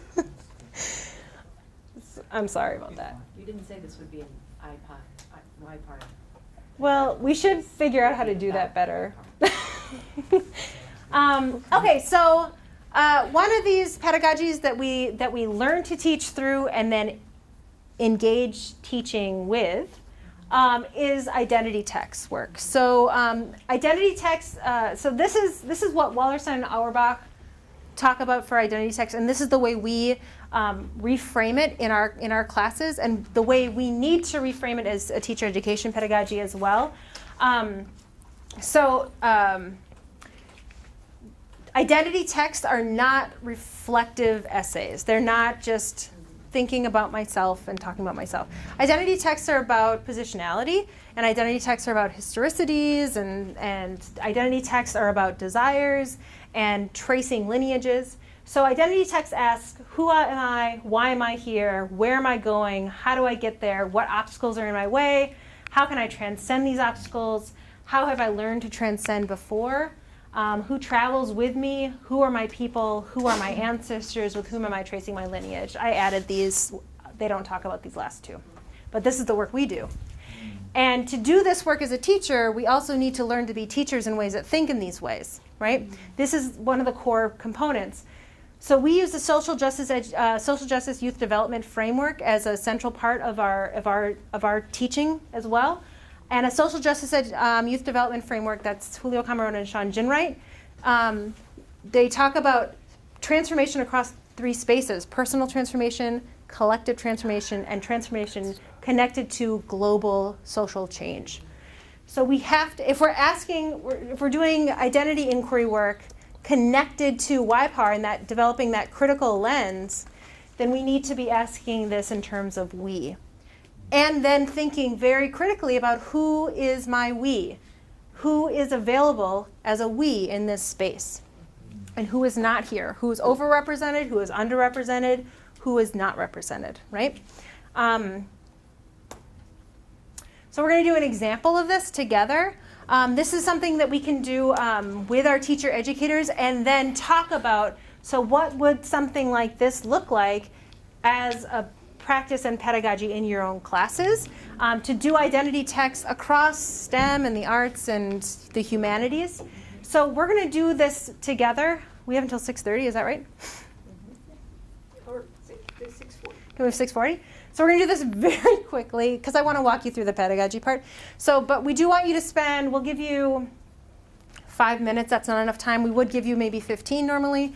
At least we might give it to you like to do overnight or something. But so educational journey stories, we want you to jot down. You can do it in writing. You can do it just in your mind. That's fine. You can draw a text however you need to. It's only for you to think about your educational journey. So we want you to think back on your educational journey from pre-K to today. We're always in educational spaces, right? And think about what moment or event was particularly formative or influential, or empowering or disempowering. So examples could be an influential or horrible teacher, experiences with relocation, language, disableizing or ableizing, experiencing gender expression, anything. It can be anything. What we want you to focus on is when did it occur, where, how, who was involved, and why does this stand out to you? So you're really creating a portrait. It's called an educational journey because we could do a series of portraits, or as we're going to do, we could do a collective portrait of educational journeys, and we're going to look at how things resonate across our groups. We won't totally, but we'll walk you through how you would. So we'll spend like 5 minutes. Just think about this and jot down some ideas for yourself. Create a portrait for yourself. Okay. So what we'd like you to do now, we're really not doing this pedagogically, we're not doing this for a while. So in these situations, like we would also do this alongside. Jennifer would do it with her students. I would do it with my teacher candidates. And you can do this in small groups or large groups, depending on what your space is like. We're going to do this in small groups so you have time to talk to each other a little more. And also because we don't know each other very well, and so it's a little less intimidating to decide what you want to say to 2 or 3 other people than to the whole room. And I'll just walk you through how we're going to do this. So what we'd like you to do is pair up, group up in 3s or 4s. And from what you just wrote to yourself about a portrait of your educational journey, decide what you'd like to share with the group. And just in a couple sentences, decide what part of that you'd like to share with the group. And think about what you wrote about as in terms of if it falls under an empowering experience for you or a disempowering experience for you, and name it when you start talking. And you might also say like there's an empowering experience and a disempowering experience all wrapped up together. And so talk about what your empowering experience and or disempowering experience was. And if one person in the group could be kind of a recorder, and just kind of note some of the, like a summary statement. Like what was the story about? And what you'll do from that, what we do from that is then we draw what are the core principles. I'm trying to decide if I should do this with you right now. Yeah, so as you share your empowering experiences, the next step would be to elicit what are the principles that we see? Are we hearing things resonate across different people's empowering experiences and disempowering experiences? What could we name as a group? And this is about consensus building. So it's not one person deciding or the person whose story it was deciding. This story then becomes a shared story of a collective experience with education so that we can think about what should the goals of education be? What should schools and teachers and teaching and text and curriculum and pedagogies be about? And what should they not be about so we don't reproduce these disempowering experiences? Questions about this process? let's start doing this. We won't go through the whole thing, and I'm sorry about that, but we want you to have a chance to feel what it's like. We'll do it for like 6 minutes, not very long. You'll probably get through 1 or 2 stories. But you can also choose to just do 1 story and try to do that work of what the principles are. You can decide as a group what you want to do. So 3s and 4s? So we're running towards the end of our time. But hopefully you can see how this generates a lot of inquiry and identity work that can then lead to thinking about what do we want our school spaces to feel like and not feel like. One of the key things here, one of the things that we also think about is how do we identify intersectional identities. And intersectionality here is not the idea of multiple identities, but so Kimberly Crenshaw, when she talks about intersectionality, intersecting oppression, right? So when we think about who's represented, who's overrepresented, who's underrepresented, who's not represented, in these conversations, we end up creating a matrix of a partial informant to our philosophy of education. And then the next step is to think who is overrepresented across intersectional identities. And then as teacher candidates, maybe thinking about what are their experiences with youth that are required in their classes to be doing small group work, observations, and like what if during those spaces when they have to design literacy lessons, for instance, when they have to design things to do with youth, if they do ed journey work too and then intentionally use that to inform their philosophy of education, to say, what am I learning from my observations, from my interactions with young people, from their educational journeys and portraits that inform my principles of empowerment and disempowerment, right? Because our philosophy of education are not complete until, with a Y-Power philosophy of education, those made most vulnerable and most marginalized through the schooling systems inform our philosophy of education. Yeah? Does anybody want to, and this is not a rhetorical question, yes or no, you can say no. Does anybody want to share the principles that started to emerge, or did people not get to that point, or do people not want to share? You didn't get to that point. That's okay. That's actually good, because one thing we need to be thinking about is how much time do we need to commit to doing this work with our teacher candidates? How long does this process actually take? How many sessions together? How much recursive, coming back to it and saying that work we did now? Also, emotional labor of processing it, working through it. This is hard work. And then listening to each other can be hard work. And then thinking of positionality and how different ones of us have benefited from other people's disempowering experiences is hard emotional work. So to really commit to that in order to get to the place where our candidates have these justice-oriented philosophies of education and are committed to engaging in this risky, vulnerable work, we have to commit the time to actually recognizing what this means to our bodies and ourselves to go through this, right? It's healing work. And it's not, you're not exempt from it if you're a white person, because we are part of the toxic experiences of racialization, colonialism, and gendering. Does anybody want to share principles, or should we walk really quickly through to see where the next steps would be? Can we try a couple of principles out to see if they were Yeah. the kinds of things that you were imagining as principles? Sure, yeah. Thanks for coming. Yeah. Yeah, thanks. Sure. Oh, relationships or? What are some think- principles we think? Yeah.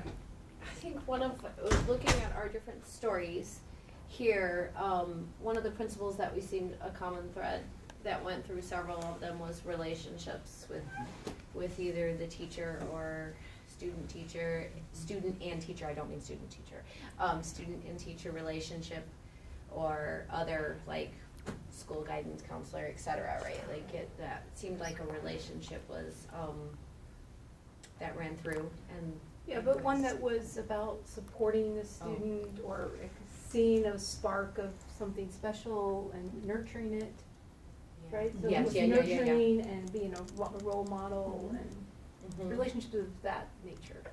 Yeah. Mm-hmm. Another one was like about building confidence Yes. within students. Something that, whatever the teacher did, the result was this change in the confidence level that the student had, that we had as students feeling. Or as a teacher too, right? Like in David's case, I think, one example, a student of his came back to invite him to his graduation, and just a real moment of impact. I think that also inspired you as well, right? Yep. And gave you confidence as a teacher. So how would you name that principle? Like what happened in that space that felt empowering? Like what would be the principle of that, do you think? And other people can chime in too. Honoring when your student invites you, I mean, or what? Well, and then, go I ahead. think it's largely about the relationship. I think Mhm. the relationship that the students develop with the teacher until like many years after they graduate, they come back again. So, Yeah. so I feel like that is the influence that these Mhm. relationships have a lot. Admiration. Well, and then with the confidence, for me, it was like I had success in algebra, and it led to elevated status in, with peers, teachers, and success through higher, but it became because of success, and that one subject gave me confidence that I can do this, and, I was able to move through. So I guess, like I said, it was a different kind of confidence. So I'm not sure how to say what the, Yeah. I just really wanted to test out of the Yeah. various sorts of Yeah. things that Yeah. you see I mean, coming yeah. out of a discussion like this. Yes, absolutely. Yeah. These are the kinds of principles that, and I'll show you on the next slide how we would use these. So these are generative themes. We're generating, and CPAR and YPAR is rooted in generative themes as well. So using personal experiences and knowledge to generate our own themes for learning. And the same thing, and we would not have 4. You would have a long, long, long list. And we could even do things like the check marks to weight certain things as well. What's really important here is that however long the list is, there are always gaps in it because this process is ongoing. So then once you're in a context where you're teaching and you are realizing like, oh, I'm together with youth whose experiences were not reflected in this initial work, even anything else I did. We are always meeting new people who have intersectional identities and experiences and positionalities, who experience different marginalizations. And so how do I continue to add? And just like the constellation, how does every single add shift and help me grow and change? And kind of how does that water and feed my philosophy of education so that I'm always noting blind spots, I'm always noting getting to new places, learning from these experiences and these principles of empowerment and disempowerment to inform my teaching. So the next place that would go then is everybody has to write a philosophy of education, right? At some point in their program. Does anybody remember writing their philosophy of education? Does anybody remember what went into it? Has anybody gone back and read it recently? I recently reread mine, and I was surprised by some stuff in it. There were some contradictions in mine. So what does it mean to then do the process of a philosophy of education that's not a one-shot assignment, but is intended to be an open, ongoing text, right? A dynamic text that does not close up, because our philosophies of education will shift if we are doing education right? So what if these empowering principles we came up with our last activity, then we use them to answer these questions for our philosophy of education. What should be the purpose of education? And these are different questions than we sometimes ask teacher candidates to write about for their philosophy of education. What should be the purpose of education? What should be the role of schools? These are just questions I came up with, so there's probably things missing. What should teachers and adults desire and do to be a part of this project? And always, this project is what should be the purpose of education. What do you believe youth are capable of within this project of what education, healthy education, feels like and should be about? What should be the relationship between youth and adults towards this project? What and who decides the curriculum? So often we ask, what is the role of the curriculum? But this is the different question, right? This is a why part question. What and who decides the curriculum? And curriculum is context, text, assessments, learning spaces, all those things. And this is when I was trying to use non-judgmental language, maybe.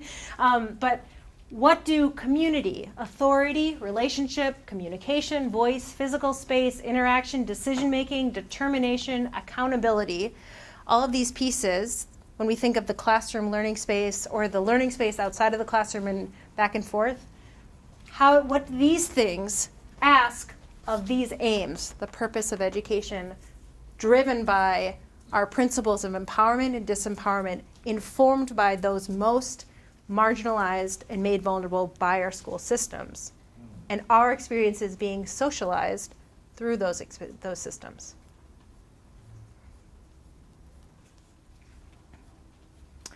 And we're done, so we're not going to do this last part, but I do want you to think about this and maybe think about this alongside your colleagues. So that identity text work, we did an example of that in the journey portrait, the journey stories, but we do a lot of reflective processing and meaning making across our methods courses, across our common content courses, across our observations and practicum sites. Where could we convert a reflective process to identity work that leads to YPAR commitments? And this could be, we're reading a text and we do these activities to make sense of it together and to do theory to practice work in a methods course. But what if we made sense of it together through some of these lenses? What would that do? Okay. Okay. Do you have anything you want to add? I think you covered it. We covered it. We're good? Yeah, I'm good. I think so. Can I ask you a Sure, question? yeah. How that has might this help. work changed you? I mean, I can see, I don't know what it is, but I can see emotion, in you and reflecting on this, so I just. My educational philosophy statement would be probably light years different than how I'm practicing education right now. So this has changed my entire view of what school should and could be and do. I've seen students leave this class with a new critical lens of their schooling and feeling agency to be able to do something about it. I've seen students come into racial and social consciousness as a result of going through the program. So it's changed what I've thought was possible, I guess.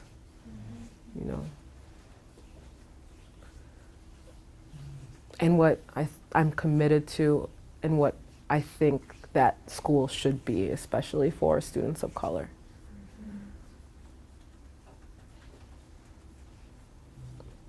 Thanks, that question helped me wrap it up. That's kind of what I needed. I needed a little bit of prompting.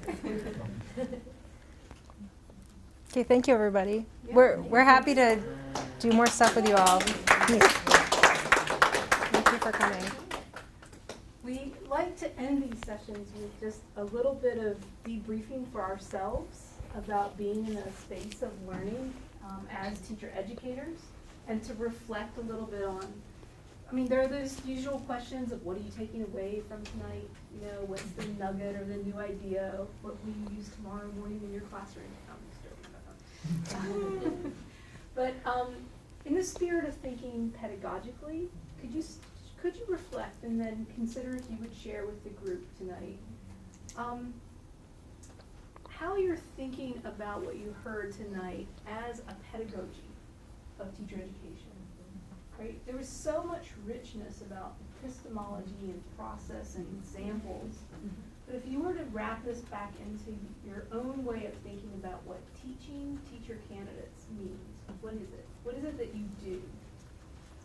And what you are thinking about now in relation to YPAR as a pedagogy?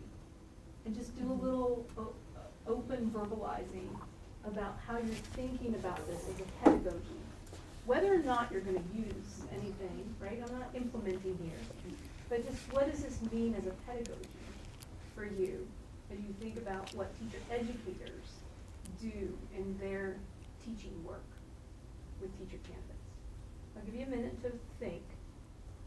And then if anybody would like to volunteer to share, we'll wrap up with some reflections.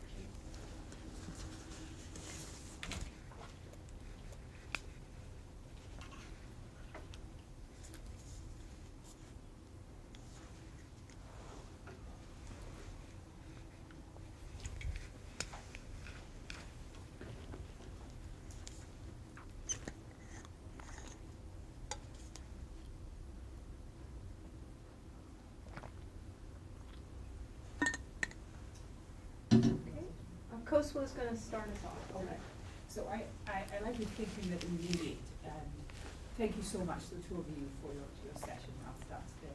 And the two classes that I'll be teaching in the fall, one is at the graduate level, for those are for teachers who are already in training and they're back in to do some more work, and then my undergraduate second level general music class. And for my graduate both classes, I get my students to do a reflective identity thing. But as we were speaking, I was beginning to think about how I could get it to be much more sustained, throughout the semester. And that's where I think the work that you're doing here makes a difference. Because the educational journey is something I get both my grad students and my undergraduate students to do. So how do I extend it beyond that first experience? I do bring it back at the end of the semester, but how can I make it much more of a thread throughout all the reflective exercises? That's what I'm thinking about. Particularly for the undergraduates. And for the graduates, how do I make it as a thread? But because that is also a project, sort of a project-based, it's called Critical Pedagogies and International Education for doctoral students. How do I make it so that we're looking at issues from the YPAR point of view? What issues are central to our educational systems that we've come from? Those are the questions I asked. And then how can we address some of those systems in music, in education? And that's where the YPAR, bringing things together, becomes important. What have been those disempowering experiences, rather than saying usually I ask, what is the wonderment? And maybe a question shouldn't be just the wonderment, but what is how is that disempowering or the empowering experience, the principles of empowerment and disempowerment, how does that inform the issue in music education today? And then what kinds of changes? So that's how I would use the YPAR for my graduate students and then for my undergraduate students. I like that. Thanks, Akoswa.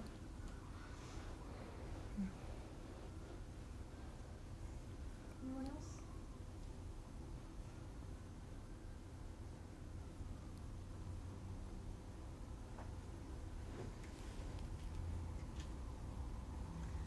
I took it from a different lens, just thinking about it more philosophically, maybe, that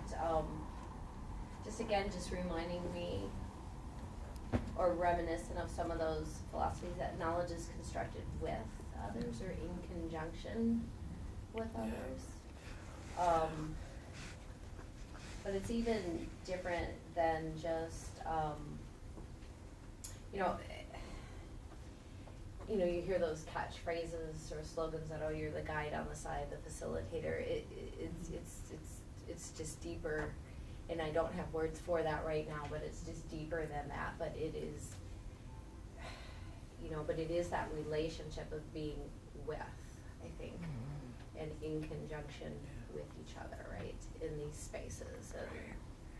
And out of that comes, empowerment and agency for, I think for both, right? Because it seems like that for you, not to put words in your mouth, but even for seeing what's happening in your space, right, is very empowering.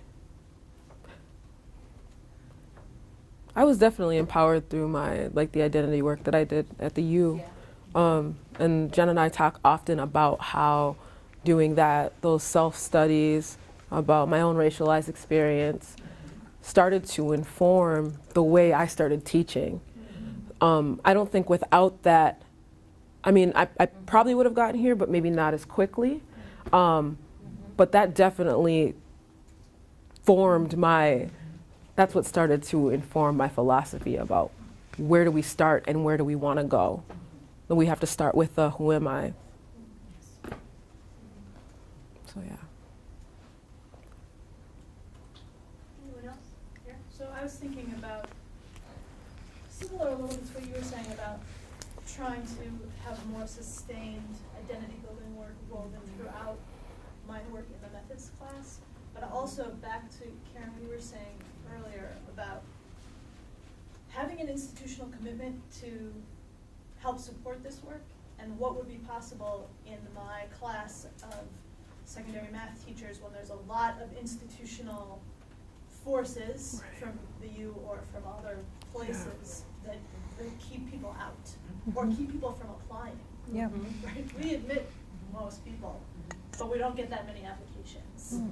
So how can there be enough voices in the room to hear the experiences that would help kind of trouble and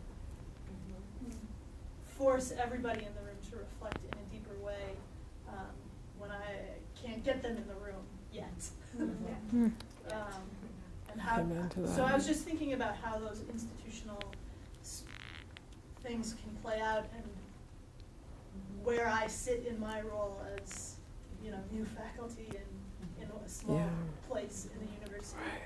And I don't control their math classes or, I mean, eventually I'll control their high school math teachers, but it'll be a while.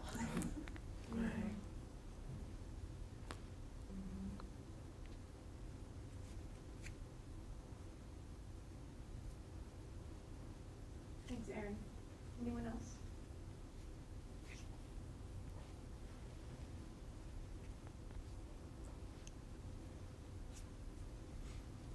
I think I can only add that now this is the first time I'm hearing Waipende. Again, thanks for sharing.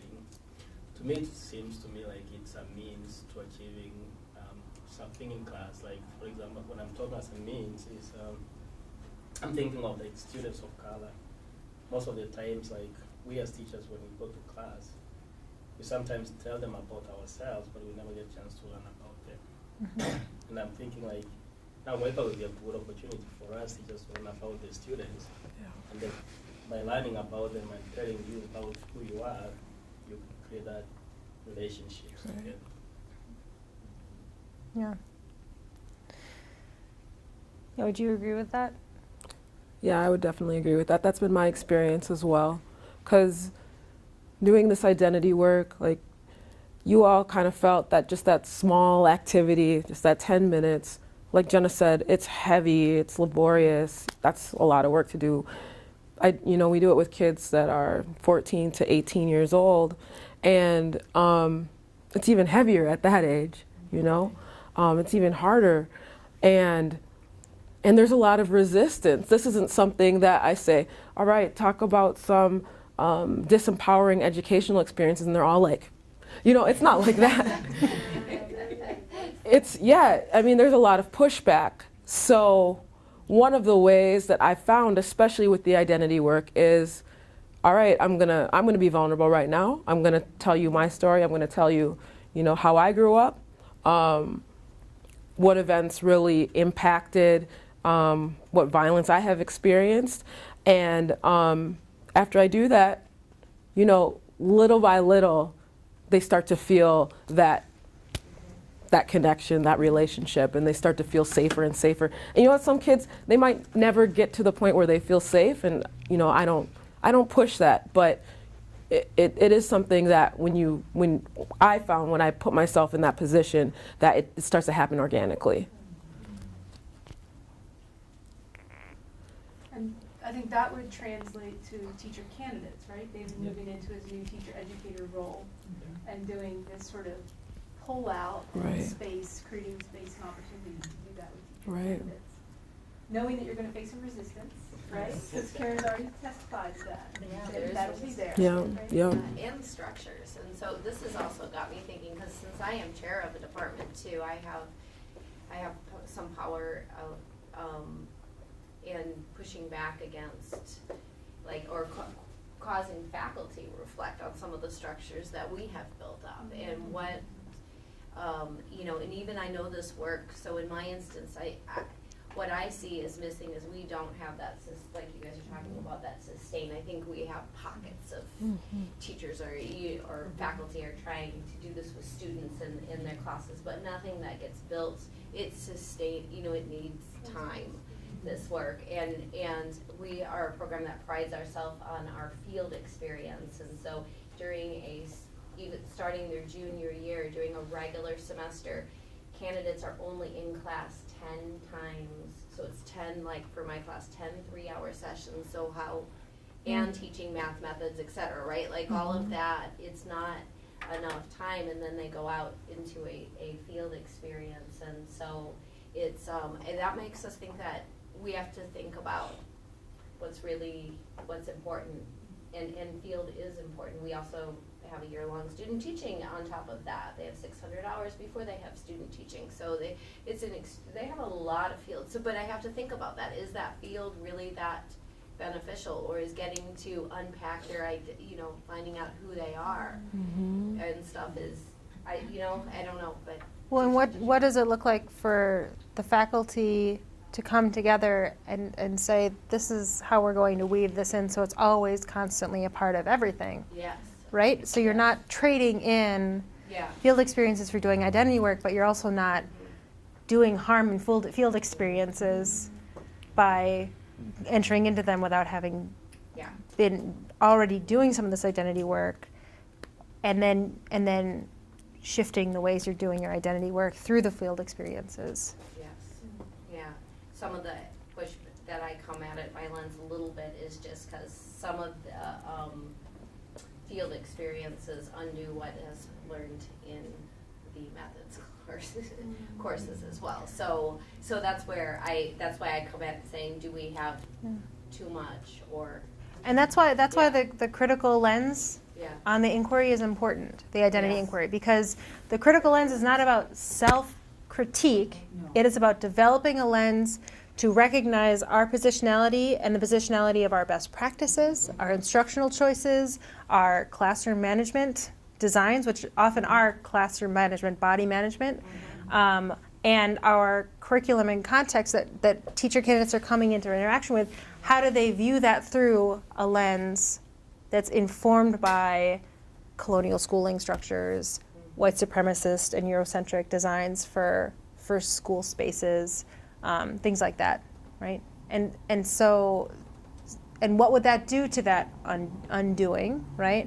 But also, what are they having access to in what they're learning to do when they come into that, you know? And so, there's a lot of great questions. Those are great questions. We don't answer right now, right? Yeah. Those are great questions for you to think about in a localized way. Yeah. Yeah. Let's leave on that spirit, since this is about action, research, and inquiry, that we have a lot of great questions. Great questions. All right, again, thank you. Thanks, everybody. Very inspiring, and we appreciate your being